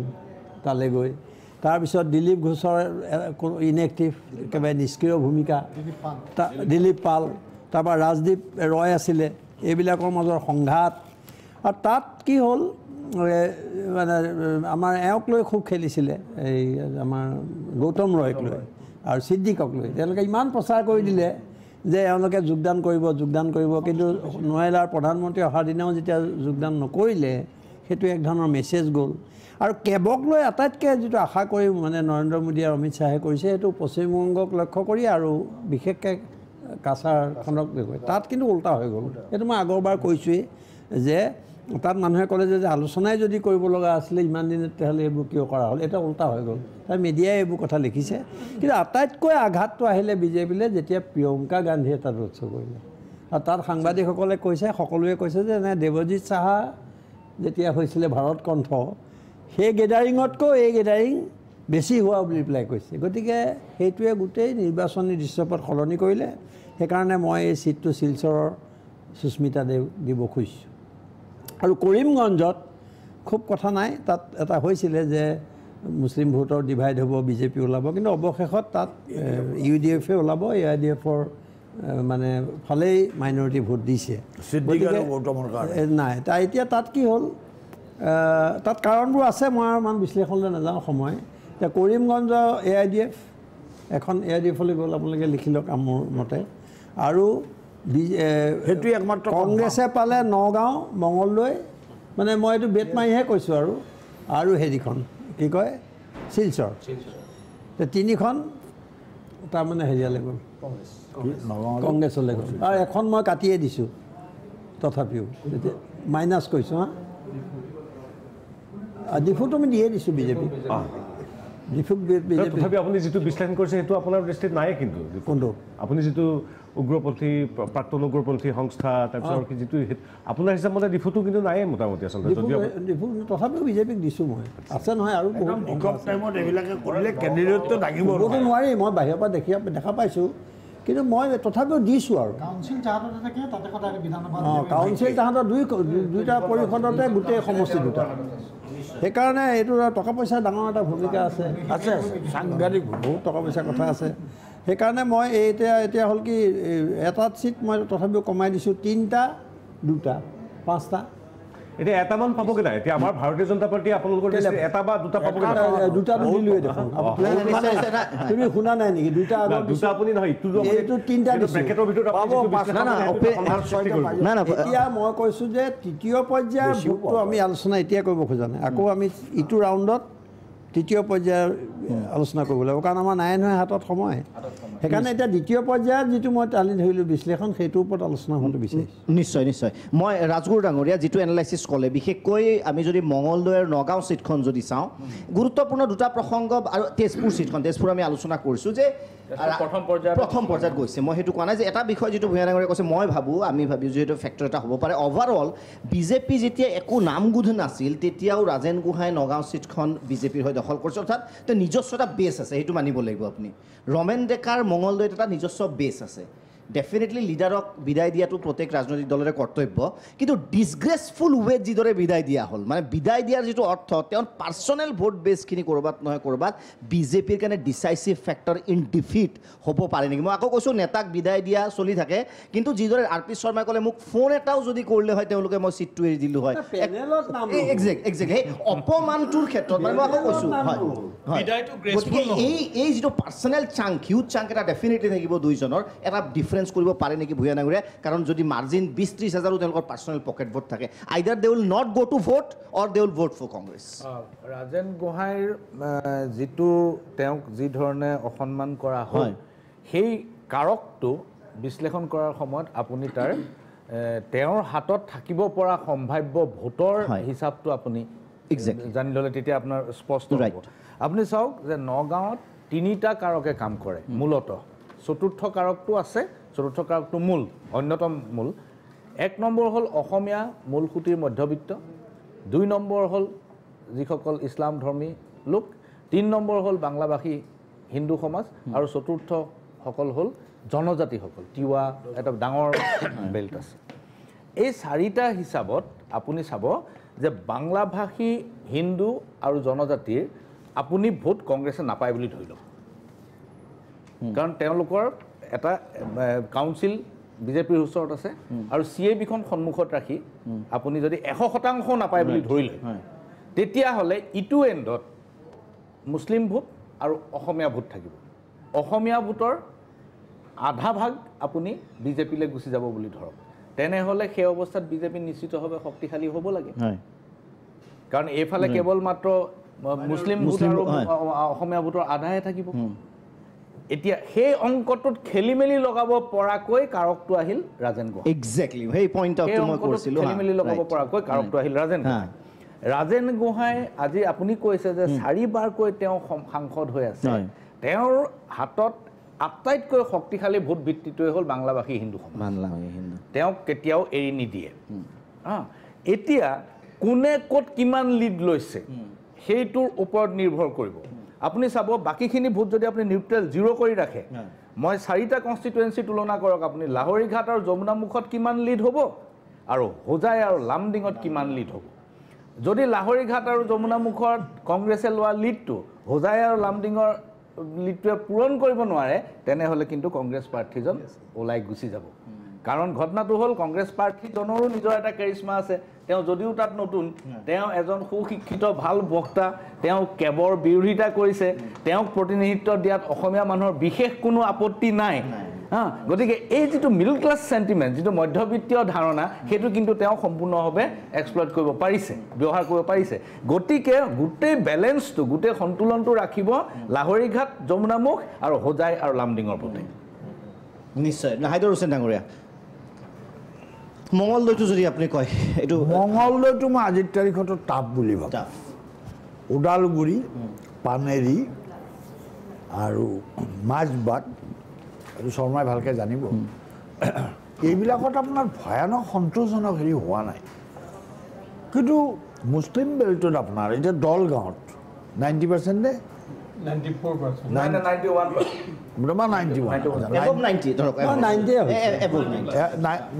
আপোনাৰ পুৰ হৈছে এতিয়া কালি দেখা যায় আপোনাৰ আৰু সদায় ইলেকশ্যনবিলাকত আহে কমলপুৰত লাগি যায় কিন্তু এই কথাটো পাহৰিব নালাগে যে কমলপুৰতো আপোনাৰ যোৱাবাৰতকৈ বাঢ়াৰ কোনো স্কোপ নাই যোৱাবাৰতকৈ কমাৰ স্কোপ আছে তাৰ কাৰণ দুটা এটা হ'ল যোৱাবাৰ মোদী ঢৌ আছিল মোদী ঢৌৰ এইবাৰ যদিও হিন্দু মুছলমান কৰা হৈছে আৰু সেইবোৰ সমষ্টিত হিন্দু মানুহে হিন্দুকে ভোট দিছে মানে এনেকুৱা হৈছে আৰু কংগ্ৰেছটোক আপোনাৰ এই মুছলমানৰ এজেণ্ট বুলি ধৰি লৈছে সেই দৃষ্টিকোণৰ পৰা কমলপুৰত বেয়া হৈছে কিন্তু আনহাতে আপোনাৰ তাতো মুছলমান ভোট বোধ হয় 40,000 প্লাছ এই শৰ্মা হয়নে 45,000 হ'ল কমলপুৰত আপোনাৰ মুছলমান ভোট তে তাৰ এজন প্ৰচাৰকে মোক ক'লে যে আমি মুছলমান এৰিয়াত যাবলৈ বাদ দিছোঁ তেওঁলোকে যি ভাগ কৰে কৰক এতিয়া বাকী অঞ্চলত আমি কি কৰিব পাৰোঁ এইটো এটা কথা ৰঙিয়াত আপোনাৰ গোৰেশ্বৰৰ ফালে এটা ট্ৰাইবেল বেল্ট আছে সেই ট্ৰাইবেল বেল্টটোত আপোনাৰ আৰু তাৰ যিজন বৰ্তমানৰ MLA তেওঁৰ এটা আছে আৰু কণিহাৰ ফালৰ মানুহখিনি হ'ল উচ্চবৰ্ণ অলপ আমাৰ এইটো আৰু চবে ভালকৈ জানে এইটো চেফটিৰ পৰা এই বিস্তীৰ্ণ এলেকা কিন্তু তাতো ইণ্টাৰেষ্টিংলি আপোনাৰ 40+ মুছলমান না তাতো 46 মান মুছলমান আছে নলবাৰীত যোৱাবাৰ নলবাৰীত ভোট পাইছিল কংগ্ৰেছে অতি দুদিনত যোৱাবাৰ ভোট পাইছিল 46,000 আৰু এটি পাইছিল 70+, 75,000 এট বেষ্ট তাতকৈ বেছি হ'ব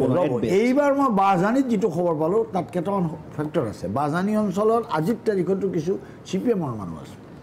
আজিৰ তাৰিখতে ৰবীন মিশ্ৰহঁতৰ আছে 10,000 ভোট CPMৰ ভোটখিনি আহিছে নাম্বাৰ 1 নাম্বাৰ 2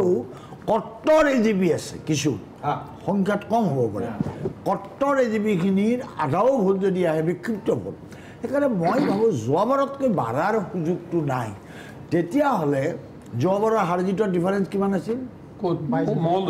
23,000 অলপ কম আৰু তাৰাচাবিৰ মানুহটোক আপোনাৰ হিমন্ত বিশ্ব আৰু কিৰীপ চলিহাৰ মাজত আণ্ডাৰষ্টেণ্ডিং হৈ বদলে ক'লে যে মই এটা আপোনাৰ তাত দাগী মানুহ দিম গতিকে এজন জেলত যোৱাৰ ৰিটায়াৰ্ড DA কেণ্ডিডেট দিলে কিন্তু তালাচাবিটো আপোনাৰ এনেকুৱা প্ৰেমৰ কিছুমান মুছলমানৰ 76,000 ভোট পাই গ'ল এওঁ জিকিল 23 তাৰ আগৰবাৰ ৰমেন যেতিয়া জিকে এইটো মন কৰিব তেতিয়া আমাৰ কমল বুঢ়াৰাই কি নাম তাৰ ADFৰ বিজেপিক আহিছে এতিয়া কলা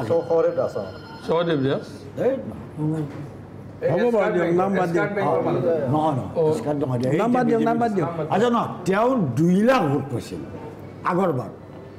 2 লাখ ভোট পোৱাৰ পিছত 56,000 তেওঁ জিকিছে সেইটো এটা সহদেৱে যোৱাবাৰ অলপ ভোট লৈ গ'ল ট্ৰাইবেল ভোট এইবাৰ ট্ৰাইবেল ভোটটো আপোনাৰ এখেতসকলৰ তালৈ আহিব খ্ৰীষ্টান ট্ৰাইবেলটো আকৌ অহাৰ সম্ভাৱনা কম খ্ৰীষ্টান ট্ৰাইবেল আচ্ছা বড়ো দুবিধ খ্ৰীষ্টান বড়ো আৰু হিন্দু বড়ো খ্ৰীষ্টান এইবোৰ হৈ গ'ল ইলেকশ্যন সম্ভাৱনা কম আচ্ছা এই দুৰ্ভাগ্যজনক পৰিস্থিতি আপোনাৰ আল্টিমেটলি কণ্টেষ্টটো টাফ কিন্তু মই আৰু দুটা কথা আছে কেৱল একেবাৰে একোৱেই নাই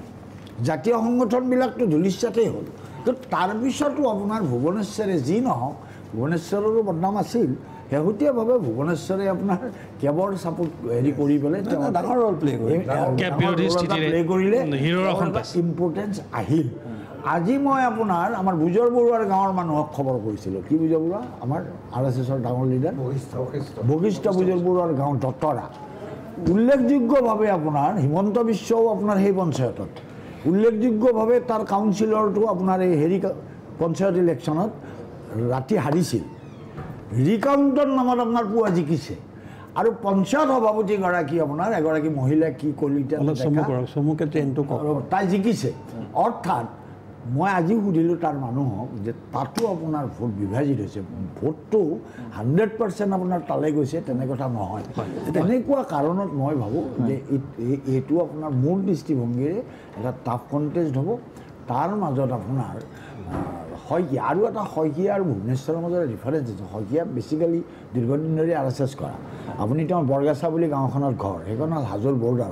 অকণমান যদি তাৰ পৰা তেওঁ আহে 50-50 ক'ব নেকি 50-50 বুলি আমি আমাৰ আলোচনালৈ পুনৰবাৰ আহিম কিন্তু এইখিনিতে সময় হৈছে এটি চমু বিৰতিৰ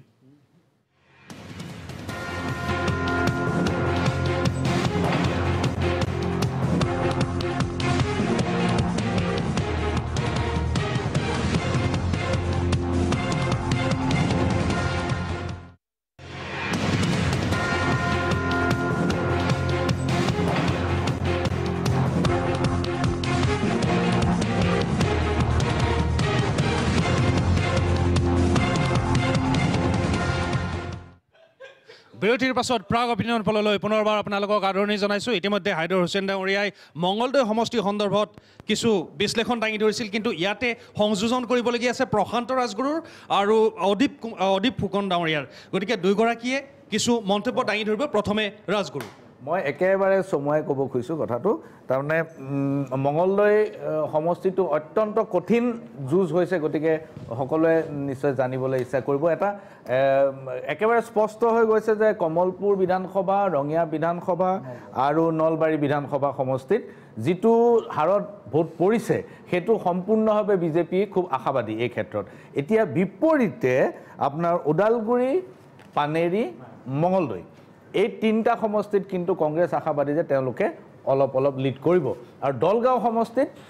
কংগ্ৰেছ খুব আশাবাদী যে দলগাঁৱত তেওঁলোকে বহুতখিনি লিড কৰিব তেওঁলোকে ভাবে যে 1 লাখৰ ওচৰা-ওচৰি ভোট তেওঁলোকে বেছি তাত ভোট পাব এতিয়া তাত জয় পৰাজয়টো নিশ্চিত হ'ব তেতিয়া যে য'ত কমলপুৰ নলবাৰী আৰু ৰঙিয়াৰ যিটো বিজেপিৰ যিখিনি লিড থাকিব যদি সেইটো 1 লাখৰ ওপৰ হয় তেনেহ'লে ওদালগুৰি পানেৰী আৰু মংগলদৈ সমষ্টিৰ লগত দলগাঁৱৰ ভোটৰ লগত ই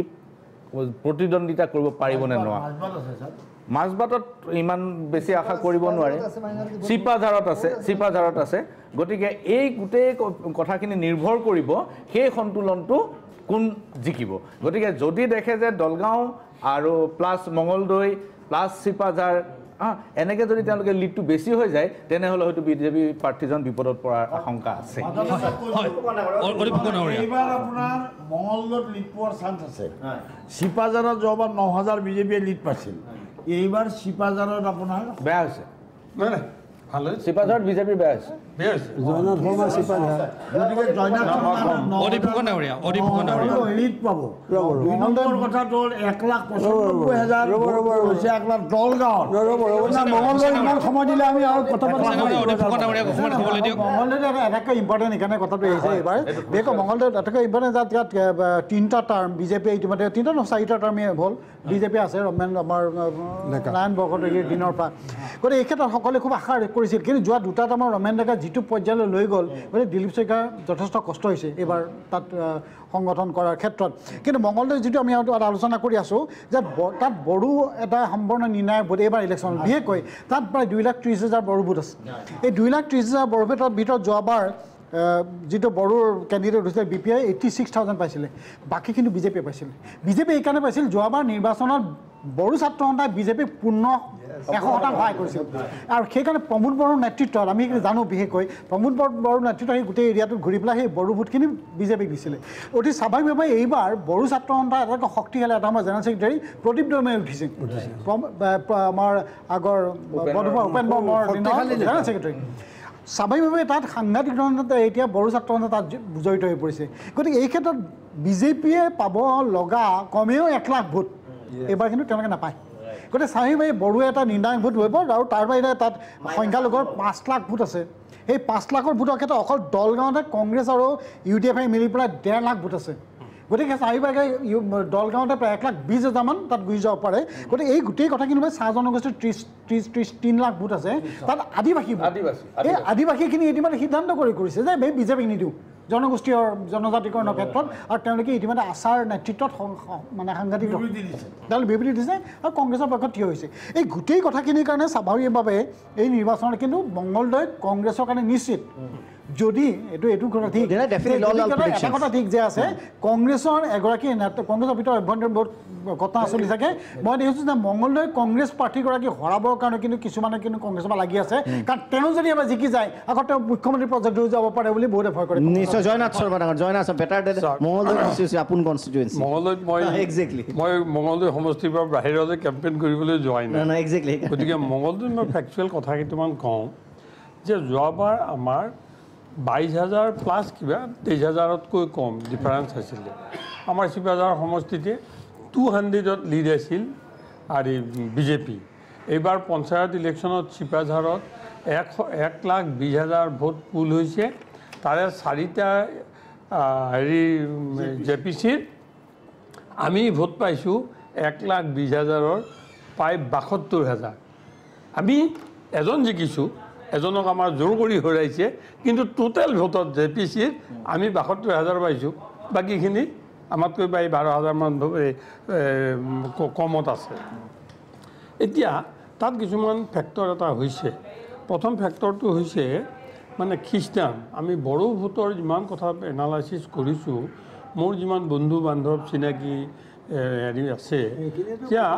খ্ৰীষ্টানৰ এইবাৰ যোৱাবাৰ কিন্তু বড়োখিনিয়ে যিখিনি খ্ৰীষ্টান আছিল কংগ্ৰেছক দিয়া নাছিলে তেওঁলোকৰ নিজৰ কেণ্ডিডেট এজন আছিলে সেই কেণ্ডিডেটজনক যোৱাবাৰ দিছিলে আনহাতে কি হৈছে এইবাৰ বাগানৰ খ্ৰীষ্টানখিনি আৰু বড়ো খ্ৰীষ্টানখিনি এই গোটেইখিনিয়ে একত্ৰিত হৈ তেওঁলোকে চাইলেণ্ট ভোট মাৰিছে আমি কেম্পেইনত যাওঁতে কৈছে আপোনালোক আহিব নালাগে উই হেভ টেকন আৱাৰ ডিচিশ্যন আমাৰ ছিকিউৰিটিৰ কথা আহিছে অন্য কথা আহিছে আপোনালোকে ইয়াত আহিব নালাগে এনেকুৱা কথাও কৈছে ইভেন অফিচ খুলিবলৈ আমি পইচা দিব খোজোতে কৈছে যে অফিচ ইয়াত আমাৰ খুলিব নালাগে আপোনালোকে সেই অঞ্চলত চাওক দ্বিতীয় কথা হ'ল আমাৰ নেপালী মানুহ তাত বহুত এই হেৰিত ওদালগুৰি মাজবাট একেবাৰে গোৰেশ্বৰৰ ওচৰলৈ বৰ্ডাৰ এৰিয়াত বহুত হেৰি আছে আৰু তাতে তেওঁলোকে RP শৰ্মাক ভগৱানৰ নিচিনা ভাবে RP শৰ্মাৰ ইমান প্ৰভাৱ গতিকে এই গোৰ্খা ছাত্ৰ সন্থাকে ধৰি তেওঁলোকৰ অৰ্গেনাইজেশ্যনেল হেৰিত কিছুমান ফৰ্মেল অৰ্গেনাইজেশ্যন আছে সেইবোৰে আকৌ বিজেপিৰ এগেইনষ্টে কৈছে হয় আৰু ষ্টেটমেণ্ট দিছে ফৰ্মেল আৰু কিছুমান ইনফৰ্মেল অৰ্গেনাইজেশ্যন আছে সেইবিলাকো হেৰি দিছে তাতকৈ কথাটো হ'ল AGPৰ ভোটটো মানে বিজেপিয়ে যিধৰণে ভাবিছে যে AGPৰ ভোটটো ট্ৰেন্সফাৰ হ'ব মই তাতে আছোঁ AGPত মহন্তৰ ছাপোৰ্টাৰ তাত বহুত আছে আৰু AGPত আজিৰ দিনটোতো একেবাৰে মোৰো হাত নোহোৱা নহয় মোৰো পাৰ্চনেল ফ্ৰেণ্ড বহুত আছে পাৰ্চনেল ফ্ৰেণ্ড আছে আৰু ৰ'ব আৰু 20 বছৰ মই একেলেথাৰি মন্ত্ৰী হৈ আছিলোঁ কত মই ব্যক্তিগতভাৱে কিছুমান সহায় কৰা হেৰি আছে গতিকে AGPৰ ভোটটো খুব বেছি যদি টোটেল AGPৰ ভোটটো 30% বিজেপিলৈ ট্ৰেন্সফাৰ হৈছে কিন্তু 70% এই ভোটটো নাই ভোট দিবলৈ অহা নাই আৰু ভোট দিবলৈ যদি কোনোবা আহিছে কংগ্ৰেছক মাৰে নাই AGP কংগ্ৰেছক কেতিয়া নিদিয়ে এইটো এইটো ভুল না মই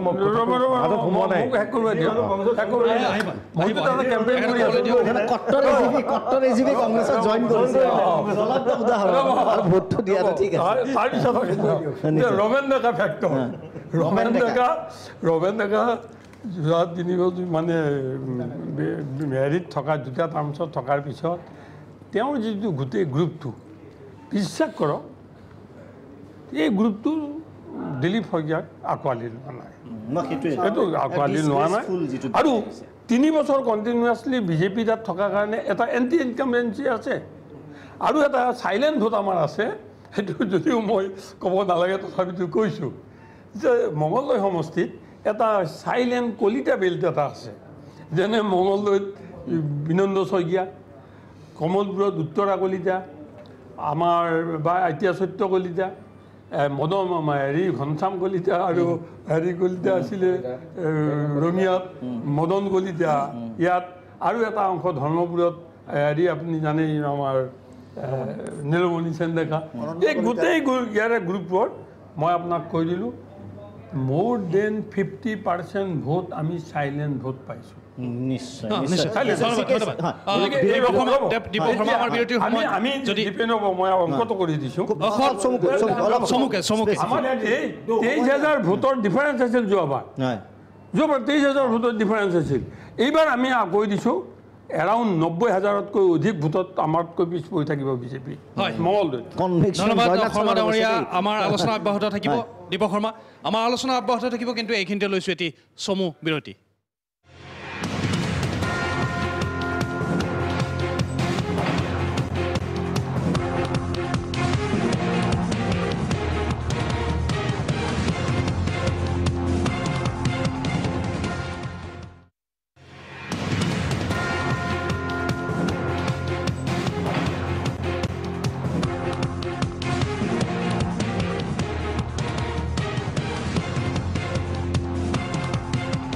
বিৰতিৰ পাছত অপিনিয়ন পললৈ পুনৰবাৰ আপোনালোকক আদৰণি জনাইছোঁ ভূঞা ডাঙৰীয়া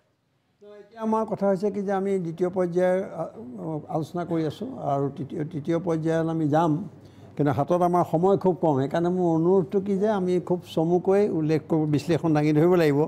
আচ্ছা, এতিয়া শিলচৰ আমি সকলোৱে একমত নেকি? আপোনালোক কংগ্ৰেছক দিছোঁ মই, আপোনালোকে একমত নহয় যদিহে মানে ক'ব লাগিব। অঁ হয়তো। আৰু ডিফু বিজেপিক দিছোঁ। নাই নাই, বাকী পৰ্যবেক্ষকসকল স্বাভাৱিক আৰু। আচ্ছা, ডিফুটো বিজেপিক দিছোঁ, হ'বনে? আচ্ছা, নগাঁৱতো মই কৈছোঁ যে বেট মাৰিলে মই কংগ্ৰেছক দিম। আৰু মঙলদৈ খুব এটা চিৰিয়াছ আলোচনা হৈ আছে, আৰু মঙলদৈ মই কৈছোঁ যে বেটিঙত মই দিম মঙলদৈক, সেইটো কংগ্ৰেছ হ'ব। গতিকে তথাপিও মই এখন কমাই দিছোঁ, কাৰণ দেখিবলৈও অলপ বেয়া হয় নহয়। ফাইনেলি কম নহয়, এইটো কৈ আছোঁ। এতিয়া আমাৰ হেৰি আছে নহয়, এই ছেকেণ্ড ফেজত আমাৰ হেৰি হ'ল 4 নহয়, 1 2 3 4 আৰু এখন থাকিল নহয়, কৰিমগঞ্জ UDF, মানে এখন থাকিলে মানে দুখন, মোৰ মতে দুখন থাকিল দুটা ফেজত। নহয় নহয়, ছেকেণ্ড ফেজত দুখন, ফাৰ্ষ্ট ফেজত দুখন, 3খন। নাই, ডিফুটো ছেকেণ্ড ফেজতহে আহিলে, 2 1 3 4খন দিলোঁ। থাৰ্ডটোহে গণ্ডগোল যিটো ক'লোঁ মঙলদৈৰ বিষয়ে যে যথেষ্ট বহলাই ক'লে, এটা কথা যিটো আপোনাৰ এইবাৰ কেবৰ কাৰণে সাধাৰণ অসমীয়া মানুহৰ মনত যিটো কথা সোমাইছে, সেইটোৰ পৰিপ্ৰেক্ষিতত মই নাভাবোঁ যে বহুতে কোৱাৰ দৰে যে কমলপুৰ, নলবাৰী আৰু ৰঙিয়াত অসমীয়া মানুহে উবুৰি খাই একদম বিজেপিক ভোট দিব বুলি কথাটো বিশ্বাস নকৰোঁ। কাৰণ শৰ্মা ছাৰে যিটো কথা কৈছে যে তাতে সঁচা কথা, একদম কলিতা বেল্ট এটা খুব ষ্ট্ৰং এটা হেৰি আছে তাতে। কাৰণ দৰঙে একমাত্ৰ জেগা মই দেখিছোঁ য'ত বৰ কলিতা সন্মিলন হয়, সৰু কলিতা সন্মিলন হয়, বিৰাট ভেৰি ফেনাটিক, ভেৰি ফেনাটিক। বহুতবাৰ মাতিয়ে থাকে, মই নাযাওঁ যেতিয়া হাত বহুতো মাতে, মাতি থাকে, মই এবাৰ গৈছোঁ, কিন্তু এবাৰ গৈছোঁ। গতিকে সেইকাৰণে কলিতা যিটো বেল্ট আছে আৰু ভুৱনেশ্বৰ কলেজীয়া এটা মানে যিটো এটা পাৰ্চনেলিটি আছে, আৰু মানুহে দেখিব যে আগৰজনে কি কৰিলে মঙলদৈত দুটা টাৰ্মত, সেইটো চাব। আৰু এখেতে কি কৰিব পাৰে দিল্লীত, কাৰণ he is very close to কংগ্ৰেছৰ টপ মানুহখিনিৰ লগত। আপুনি তাৰমানে মঙলদৈটো নগাঁৱৰ কথাটো হৈছে কি, অযোধ্যাই যিটো কথা কৈছিলে যে নগাঁও লোকসভা আসনখন কংগ্ৰেছৰ পক্ষত যাব বুলি, সেইটো আৰু এটা কথা আছে। যোৱাৰ যিটো নিৰ্বাচন হৈছিলে তাৰ অকণমান খালী কথাটো কৈছোঁ, ৰাজেন গোহাঁয়ে যোৱাৰ 2014 নিৰ্বাচন 4,94,000 ভোট পাইছিলে নৰেন্দ্ৰ মোদীৰ বতাহত, আৰু জোন দোনালী বৰুৱাই কংগ্ৰেছৰ 3,00,000 3.5 ভোট পাইছিলে তাতে। কিন্তু তাতে হয়তো আজিৰ তাৰিখত ভোটাৰৰ সংখ্যাটো মই কওঁ, তাতে সৰ্বমুঠ ভোটাৰ হৈছে 17,74,000 ভোটাৰ আছে। তাতে মুছলিম ভোটাৰ আছে 5,25,000, আৰু হিন্দু বাঙালী ভোট আছে 3.5 লাখ ভোট আছে, আৰু তিৱা ভোটাৰ আছে 1,20,000, আৰু অন্যান্য আমাৰ যিবোৰ ভোট 12 আছে, আৰু 7,79,000 বাকী ভোট আছে আমাৰ হেৰি পেলাই। গতিকে গোটেই 7 মিলাই ৰাজেন গোহাঁইৰ যিটো ভূমিকা, ৰাজেন গোহাঁইৰ ভূমিকাটো তেওঁ বাৰে বাৰে আঁতৰিব খুজিছে নিৰ্বাচনী প্ৰেক্ষাপটৰ পৰা। তেওঁ যিটো অযোধ্যাই কৈছে, তেওঁ আঁৰৰ পৰা মেঘনাদৰ দৰে ৰাজনীতিক পৰিচালনা কৰিছে। তাতে তেওঁ কেতিয়াও নিবিচাৰে যে ৰাস্তাৰ পৰা তুলনা, তেওঁ নিজেই কৈছে যে এজন মানুহক মই আনি বিধায়ক পাতিলোঁ, তেওঁ মোৰ বিপক্ষে থিয় কৰাই পেলাই ভৱিষ্যতৰ ৰাজনীতি ৰাজেন গোহাঁই শেষ কৰি দিব বিচাৰিছে। ইয়াৰ পাছত কোনোদিন আৰু তেওঁ ভাৰতীয় জনতা পাৰ্টীৰ হৈ নিৰ্বাচনত অৱতীৰ্ণ হোৱাৰ কোনো সুযোগ নাই। বা তেওঁ যদি এইটোও ক'লেহেঁতেন যে ৰূপক শৰ্মাৰ লোকসভালৈ যি আছে বিধানসভা আসনখনত আপুনি উঠিব, বা আপোনাৰ এটা ভৱিষ্যতে হয়তো আনিবলৈ মন্ত্ৰী হ'ব, বা দিছপুৰত আমাৰ সেই ধৰণৰ কথাও নাই চৰকাৰৰ ফালৰ পৰা বা শাসক দলৰ ফালৰ পৰা। গতিকে তেওঁ যিমান পাৰে চেষ্টা কৰিছে যে তেওঁৰ বৰ্তমানত এই আসনখন যাতে বিজেপিয়ে জিকিব নোৱাৰে, তেওঁ এটা নিজৰ ষ্টেণ্ডটো দি এটা মেছেজ দিব বিচাৰিছে। জিতুমণি বৰাৰ কথা হ'ল যে নগাঁও চিটটো কংগ্ৰেছক সহায় কৰিছে। ঠিক আছে, তাৰপিছত এতিয়া কথা হ'ল অৱসৰপ্ৰাপ্ত IAS বিষয়াৰ পৰা সন্মানীয় জ্যেষ্ঠ সাংবাদিক হাইড্ৰজনলৈকে যিসকল নিৰপেক্ষ বিশ্লেষক, তেখেতসকলৰ বিশ্লেষণৰ নিজস্ব স্বাধীনতা আছে, প্ৰথমতে কৈছোঁ, তেওঁলোকে ক'ব পাৰে। কিন্তু আমাৰো নিজস্ব কিছু প্ৰত্যেক সপ্তাহত শ্ৰদ্ধেয় দাস ডাঙৰীয়ে জানে আমাৰ নিজা দলীয় যি নেটৱৰ্ক বা আমাৰ নিজস্ব আত্মবিশ্লেষণৰ বাবে আমাৰ নিজস্ব ছাৰ্ভে চলি থাকে গতিকে সেই ছাৰ্ভেৰ ভিত্তিতো মই কিছু কথা ক'ব পাৰোঁ যিদৰে অজিত ডাঙৰীয়াই নিজস্ব ছাৰ্ভে ভিত্তিত কৈছে আমাৰ নিজস্ব ছাৰ্ভে থাকে সপ্তাহে সপ্তাহে সলনি হয় গতিকে আমাৰ ছাৰ্ভে মতে আপোনালোকে খুব দুখ পাব যেনে আপোনালোকৰ বিশ্লেষণটো সম্পূৰ্ণ আমাৰ দৃষ্টিত ভুল আমি এই 10খন আসনৰ ভিতৰত 9খন আসন পাবলৈ সক্ষম হ'ম যিটো কথা হয়তো মই কোৱাটো অনুচিত নহয় 10ৰ ভিতৰত 10 বুলি ক'বলগীয়া হ'ব পাৰে কিন্তু এতিয়া কথা হ'ল নতুন প্ৰজন্মৰ ভোট আপোনালোকে চাব ইয়াত বহুত বেছি আছে আৰু জয়নাথ শৰ্মা ডাঙৰীয়া বা কংগ্ৰেছ দলে বা যিটো কলিতা পৰ্যন্তলৈকে ভাগ বতৰা হৈ গ'লগৈ আজিৰ ভোটাৰে সকলো ভোটাৰে আহোম বামুণ কোচ কলিতা হিন্দু মুছলিম শিখ জৈন বুলি ভোট নিদিয়ে বুলি আমাৰ ভাৰতীয় জনতা পাৰ্টীৰ আদৰ্শত আমি বিশ্বাসী আৰু সেইকাৰণে মোক ক'বলৈ দিয়ক আপোনালোকৰ দৃষ্টিত এতিয়া আপোনালোকেতো হিন্দুক নি কলিতা সৰু কলিতা ডাঙৰ কলিতা আপোনালোকে সেইটো পৰ্যায়লৈকে গুচি গ'ল কিন্তু নতুন প্ৰজন্ম নহয় সেই পলিটিক্স হয়তো আপোনালোকে বহুত অভিজ্ঞ মন্ত্ৰী আছিল আপোনালোকৰ যেতিয়া আপোনালোকে আৰম্ভ কৰিছিল তেতিয়া হয়তো আছিল কিন্তু আজি আমি ৰাজনীতি আৰম্ভ কৰাৰ সময়ত নতুন প্ৰজন্মই খালি চাই দেশৰ সুৰক্ষা কোনে কৰিব দেশৰ ভৱিষ্যত কোনে ক'বলৈ দিয়ক চাকৰিৰ কথা চাব মুদ্ৰা লোন কোনোবাই দিছে নেকি মোৰ ঘৰৰ গেছটো ফ্ৰীকৈ আহিছে নেকি মোৰ কিতাপ পত্ৰ ফ্ৰীকৈ আহিছে নেকি মই যোৱা স্বাধীনতাৰ পিছৰ পৰা 100 বছৰ মই বাগানত মোৰ কেঁচা ৰাস্তা আছিল কংগ্ৰেছে কোনোদিন বনাই নিদিলে মালিক পক্ষ বনাব বুলি এৰি থৈ গৈছিল সেই ৰাস্তাটো কোনে বনাইছে বা কোনে বান্ধিছে বা এই সামগ্ৰিকভাৱে যে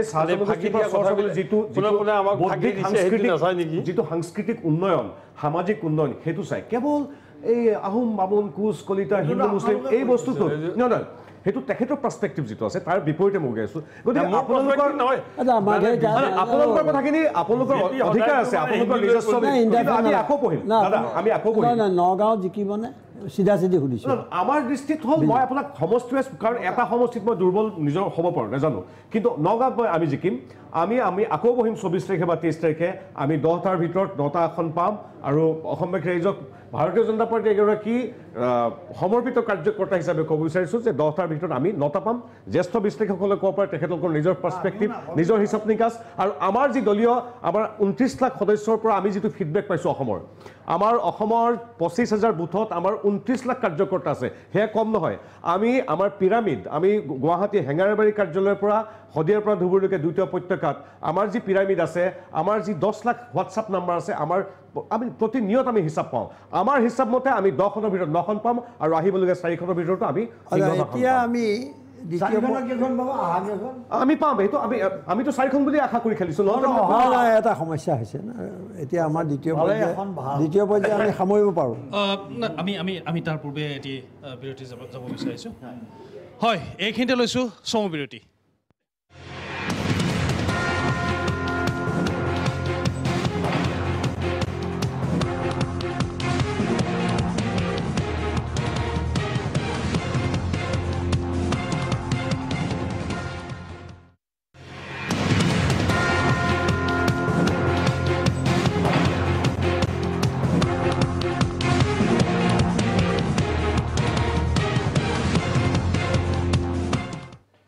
বিৰতিৰ পাছত পুনৰবাৰ প্ৰাগ অপিনিয়ন পললৈ আপোনালোকক আদৰণি জনাইছোঁ আমাৰ আলোচনা অব্যাহত আছিল পোনে আহিছোঁ ভূঞা ডাঙৰীয়াৰ ওচৰলৈ আমি দ্বিতীয় পৰ্যায়ত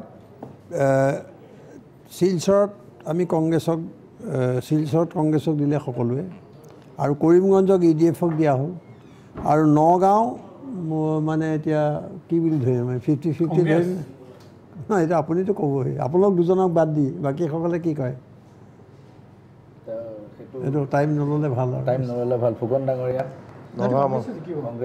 কংগ্ৰেছ দিলে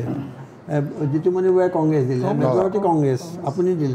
মঙলদৈ কংগ্ৰেছ দিলে আৰু মঙলদৈ নোট অফ ডিচেণ্ট আছে হাইদ্ৰ হুছেইনৰ হ'ব ডিফু বিজেপি আচ্ছা এতিয়া আমি দেখিলোঁ যে প্ৰথম পৰ্যায়ত আমি ক'লোৱেই দ্বিতীয় পৰ্যায়ত 1, 2, 3 মানে কংগ্ৰেছৰ আৰু বিজেপি এখন UDF-ৰ এখন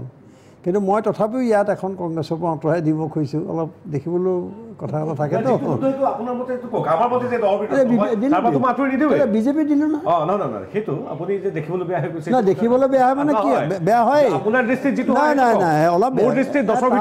এটা কথা থাকে সেইটোত এটা ক'ব লগা আছে কেনেকৈ ক'ব লগা নাই এক মিনিট ৰ'ব ৰঞ্জিত দাসে আৰম্ভণিতে এদিন ক'লে যে বিজেপিয়ে 14খন আসন পাব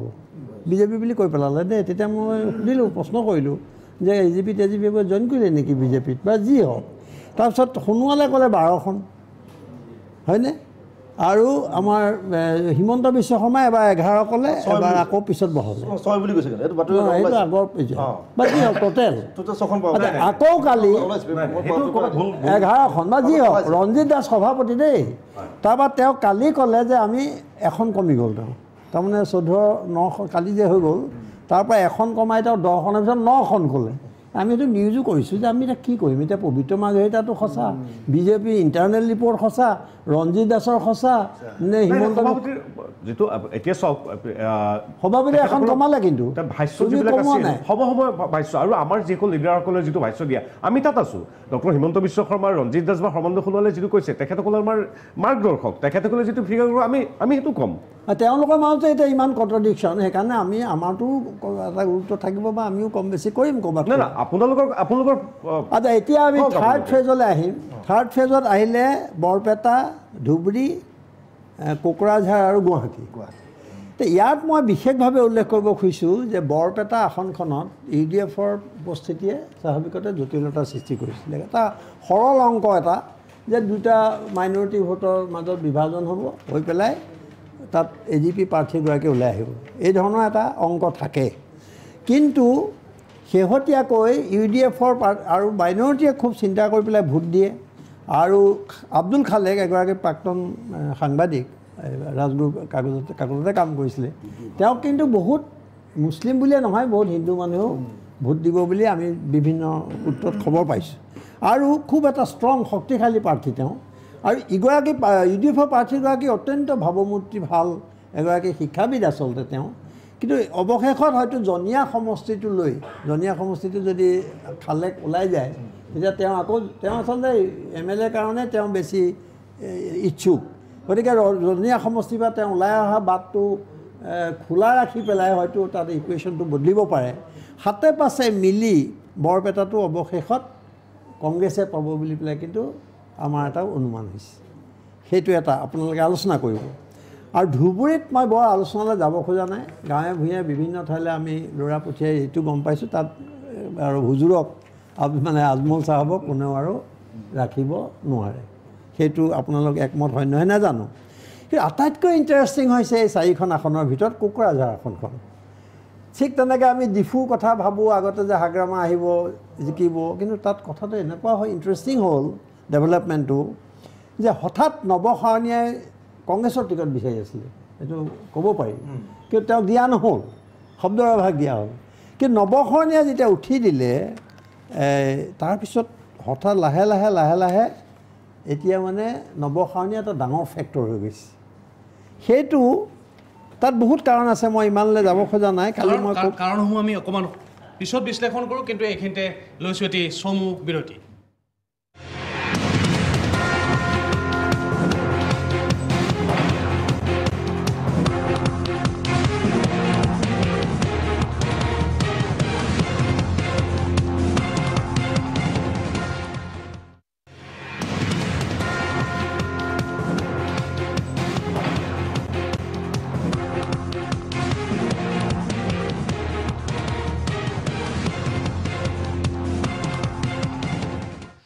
পুনৰবাৰ বিৰতিৰ পিছত আপোনালোকক প্ৰাগ অপিনিয়ন পললৈ আদৰণি জনাইছোঁ। ইতিমধ্যে আপোনালোকে অজিত কুমাৰ ভূঞা ডাঙৰীয়াৰ অপিনিয়ন পলৰ যি পৰিসংখ্যা সেয়া টেলিভিজন স্ক্ৰীণত প্ৰত্যক্ষ কৰিছে আৰু আপোনালোকক দেখুৱাই আছে ধীৰাজ ৰায় মেধি আৰু লিটুল ডেকাই। পুনৰবাৰ আহিছোঁ অজিত কুমাৰ ভূঞা ডাঙৰীয়াৰ ওচৰলৈ। তেখেতে কোকৰাঝাৰ সমষ্টি সন্দৰ্ভত কিছু বিশ্লেষণ আগবঢ়াই আছিল, পুনৰ কণ্টিনিউ কৰিব। কোকৰাঝাৰৰ কথা মই কৈ আছিলোঁ যে তাত হঠাৎ খুব ইণ্টাৰেষ্টিং হয়, 4কোণীয়া এখন যুঁজ। নৱশৰণীয়া হঠাৎ আৰু বেছি এনেকুৱা ধৰণে আগুৱাই আহিলে গোটেই ফেক্টৰবিলাকে তেওঁক এনেধৰণে সমৰ্থন কৰিবলৈ ধৰিছে যে তেওঁ এতিয়া তেওঁৰ লগতহে মানে হেৰি খুব শক্তিশালী প্ৰাৰ্থী UPPL মানে উখৰাও ব্ৰহ্ম, UG ব্ৰহ্ম, তেওঁক হেৰি কি কয় আফচুও সমৰ্থন কৰিছে, AIDFে সমৰ্থন কৰিছে আৰু সকলোৱে কৰিছে। গতিকে সেইফালৰ পৰা তেওঁ খুব ষ্ট্ৰং কেণ্ডিডেট। তৎসত্ত্বেও কিন্তু তাৰ বিভিন্ন সূত্ৰৰ লগত কথা পাতি আমি দেখিছোঁ যে ৰাজবংশী, আদিবাসী, মুছলিম এতিয়া এনেকুৱা লাগে যে AIDF সমৰ্থন কৰিছে মুছলিম ভোট পাব নেকি আৰু সেইদিনা গোসাইগাঁৱত সাংঘাতিক ডাঙৰ মিটিং হৈছে বদৰুদ্দিন আজমলৰ কিন্তু তাৰপিছতো কোৱা হৈছে যে নহয় মুছলিম ভোটৰ সেই ধৰণে নাপাব AIDF ক'লেও আদিবাসী ৰাজবংশী আৰু এওঁ গোটেই কথাটো হৈছে হাগ্ৰামাৰ যিটো মানে তাত ইমান দিনৰ ৰাজত্ব তাৰ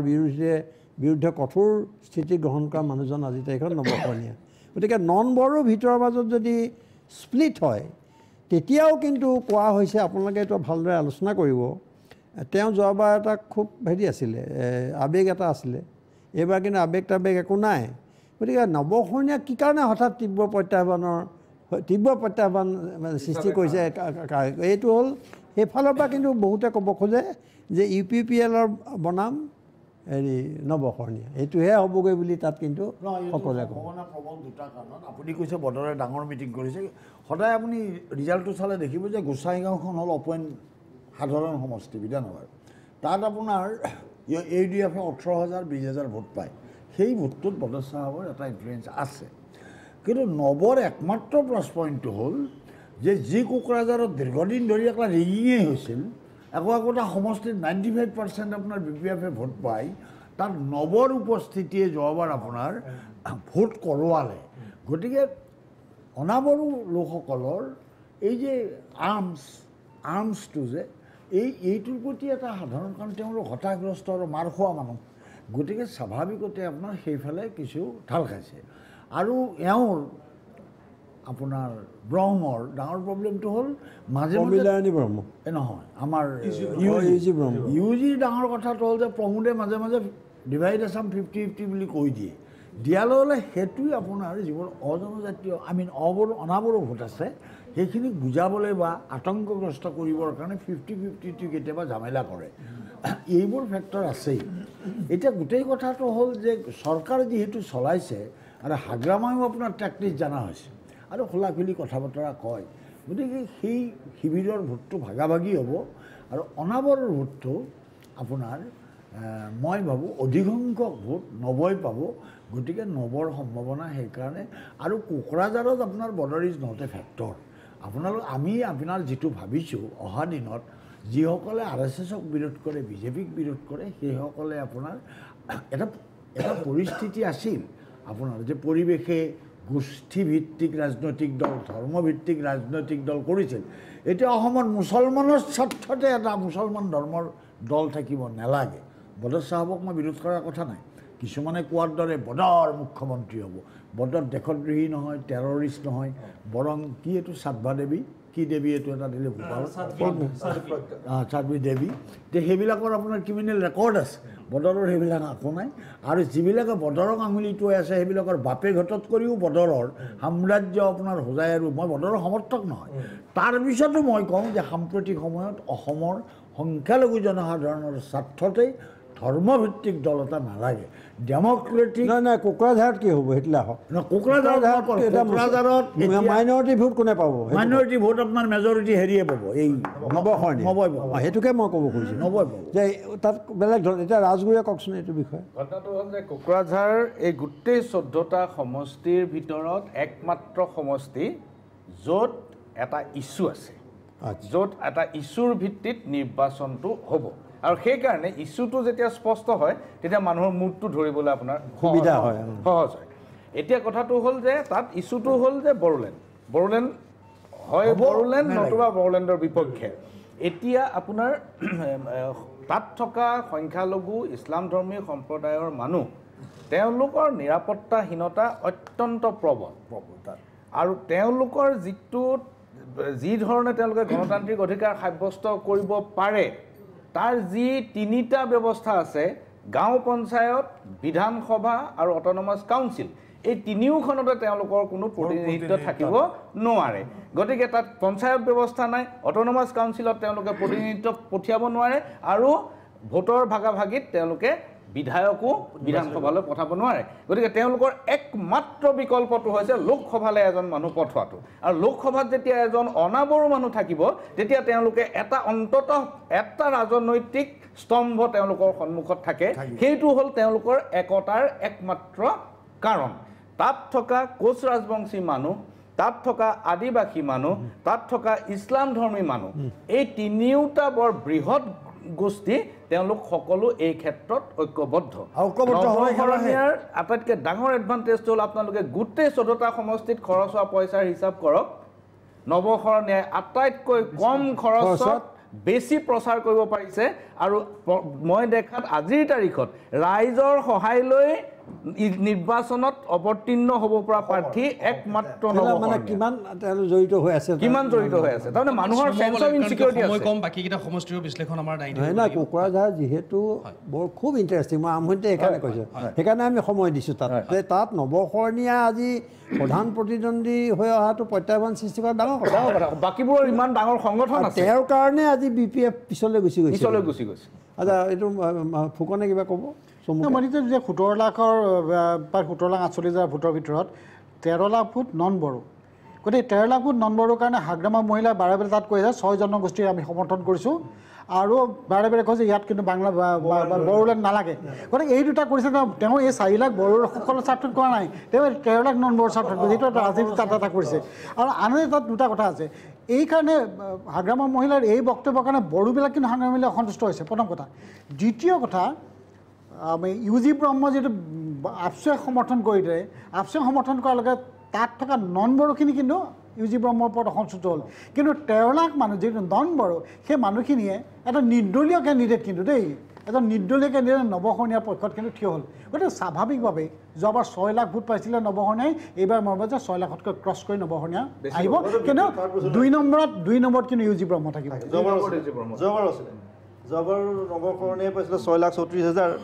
UG ব্ৰহ্ম পাইছিলে 2,68,000, আৰু চন্দ্ৰমোহন BPF পাইছিলে 2,43,000। হয়, তৃতীয় পজিশ্যন আছিলে। জিতুমণি বৰা ডাঙৰীয়া, আপোনাক ধন্যবাদ জনাইছোঁ, আটাইকে ধন্যবাদ জনাইছোঁ। পুনৰবাৰ সময় হৈছে এটি চমু বিৰতিৰ।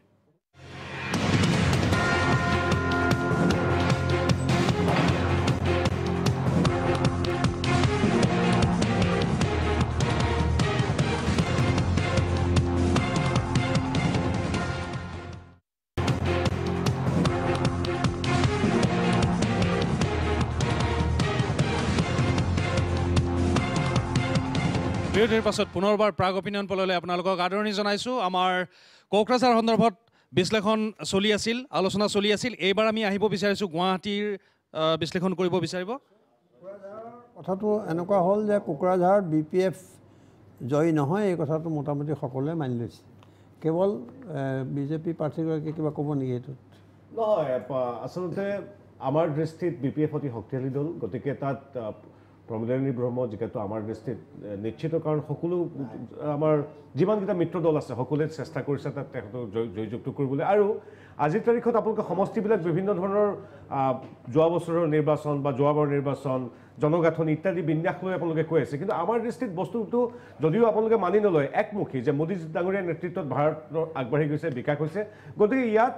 যি জাতি ধৰ্ম বৰ্ণৰ যি সমষ্টি নহওক কিয় এইবিলাক পৰিসংখ্যা বাদ দিয়ে আমাৰ দৃষ্টিত সকলো মানুহে মোদী ডাঙৰীয়া তথা ভাৰতীয় জনতা পাৰ্টীৰ যি নিষ্ঠা আৰু সততাৰ ৰাজনীতি তাৰ ওপৰত বিশ্বাস হৈ ভোট দিব। গতিকে আপোনালোকৰ লগত মোৰতো একটা তেল পানীৰ মানে ডিফাৰেঞ্চ। গতিকে শব্দৰ চাওক, আমাৰ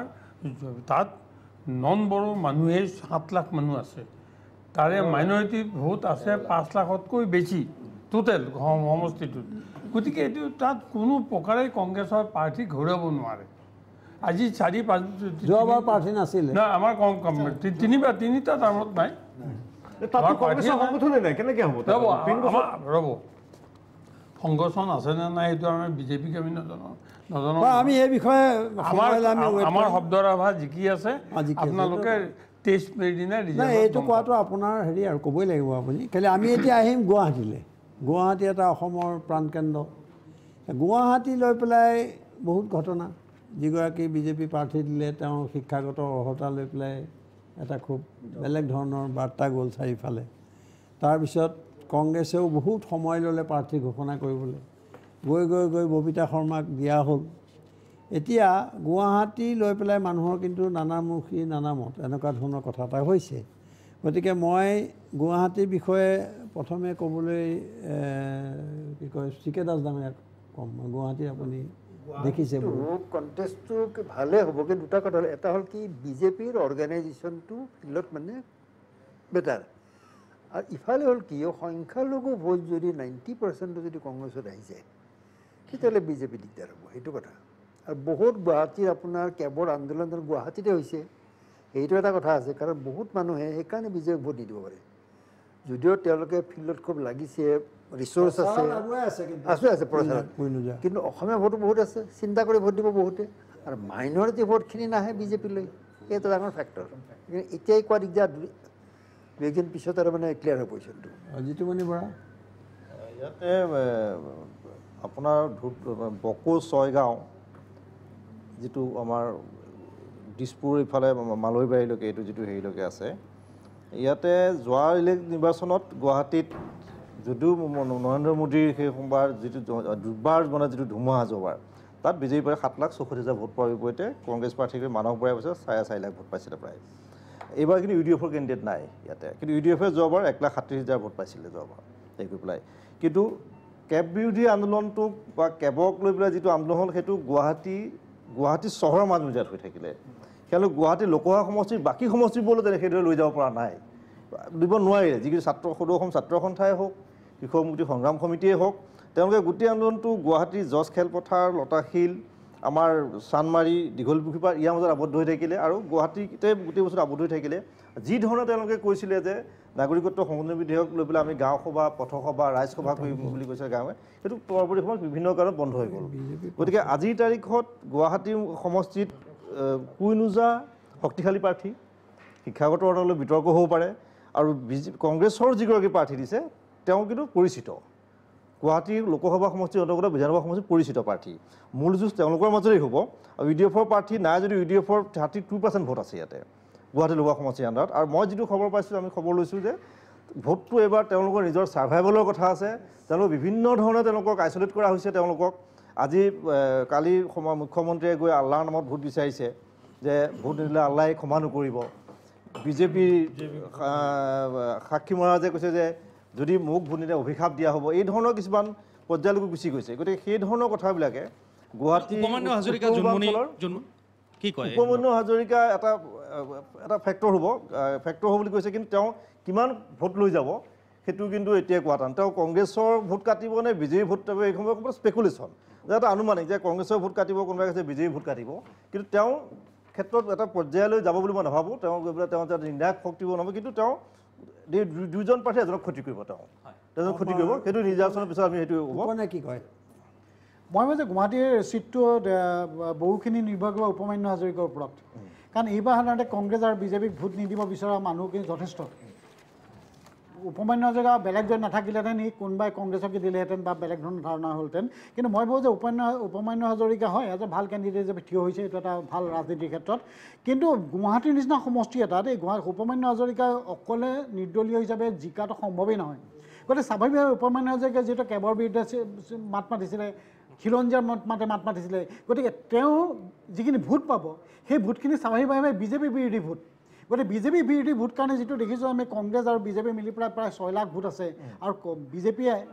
অকল UDF মিলি পেলাই কংগ্ৰেছ আৰু UDF মিলি বিজেপিয়ে অকলে 7.5 লাখৰ ওপৰত ভোট আছে গতিকে উপমান্যু হাজৰিকাই যদি উঠি পেলাই কমে 50,000 ওপৰত গুচি যায় গতিকে ইয়াত বিজেপি ওলাই যোৱাটো নিষ্কণ্ট হৈ যাব গতিকে মই ভাবোঁ যে উপমান্যু হাজৰিকাৰ ভোটখিনিয়ে কিন্তু এবাৰ কংগ্ৰেছক বিপদ মাতিব হয় মানুহে ভাবিব যে উপমান্যু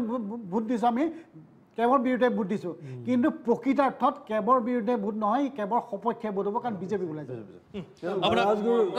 আমি আলোচনাৰ মাজত পুনৰবাৰ আহিম কিন্তু এইখিনিতে আমাৰ সময় হৈছে চমু বিৰতিৰ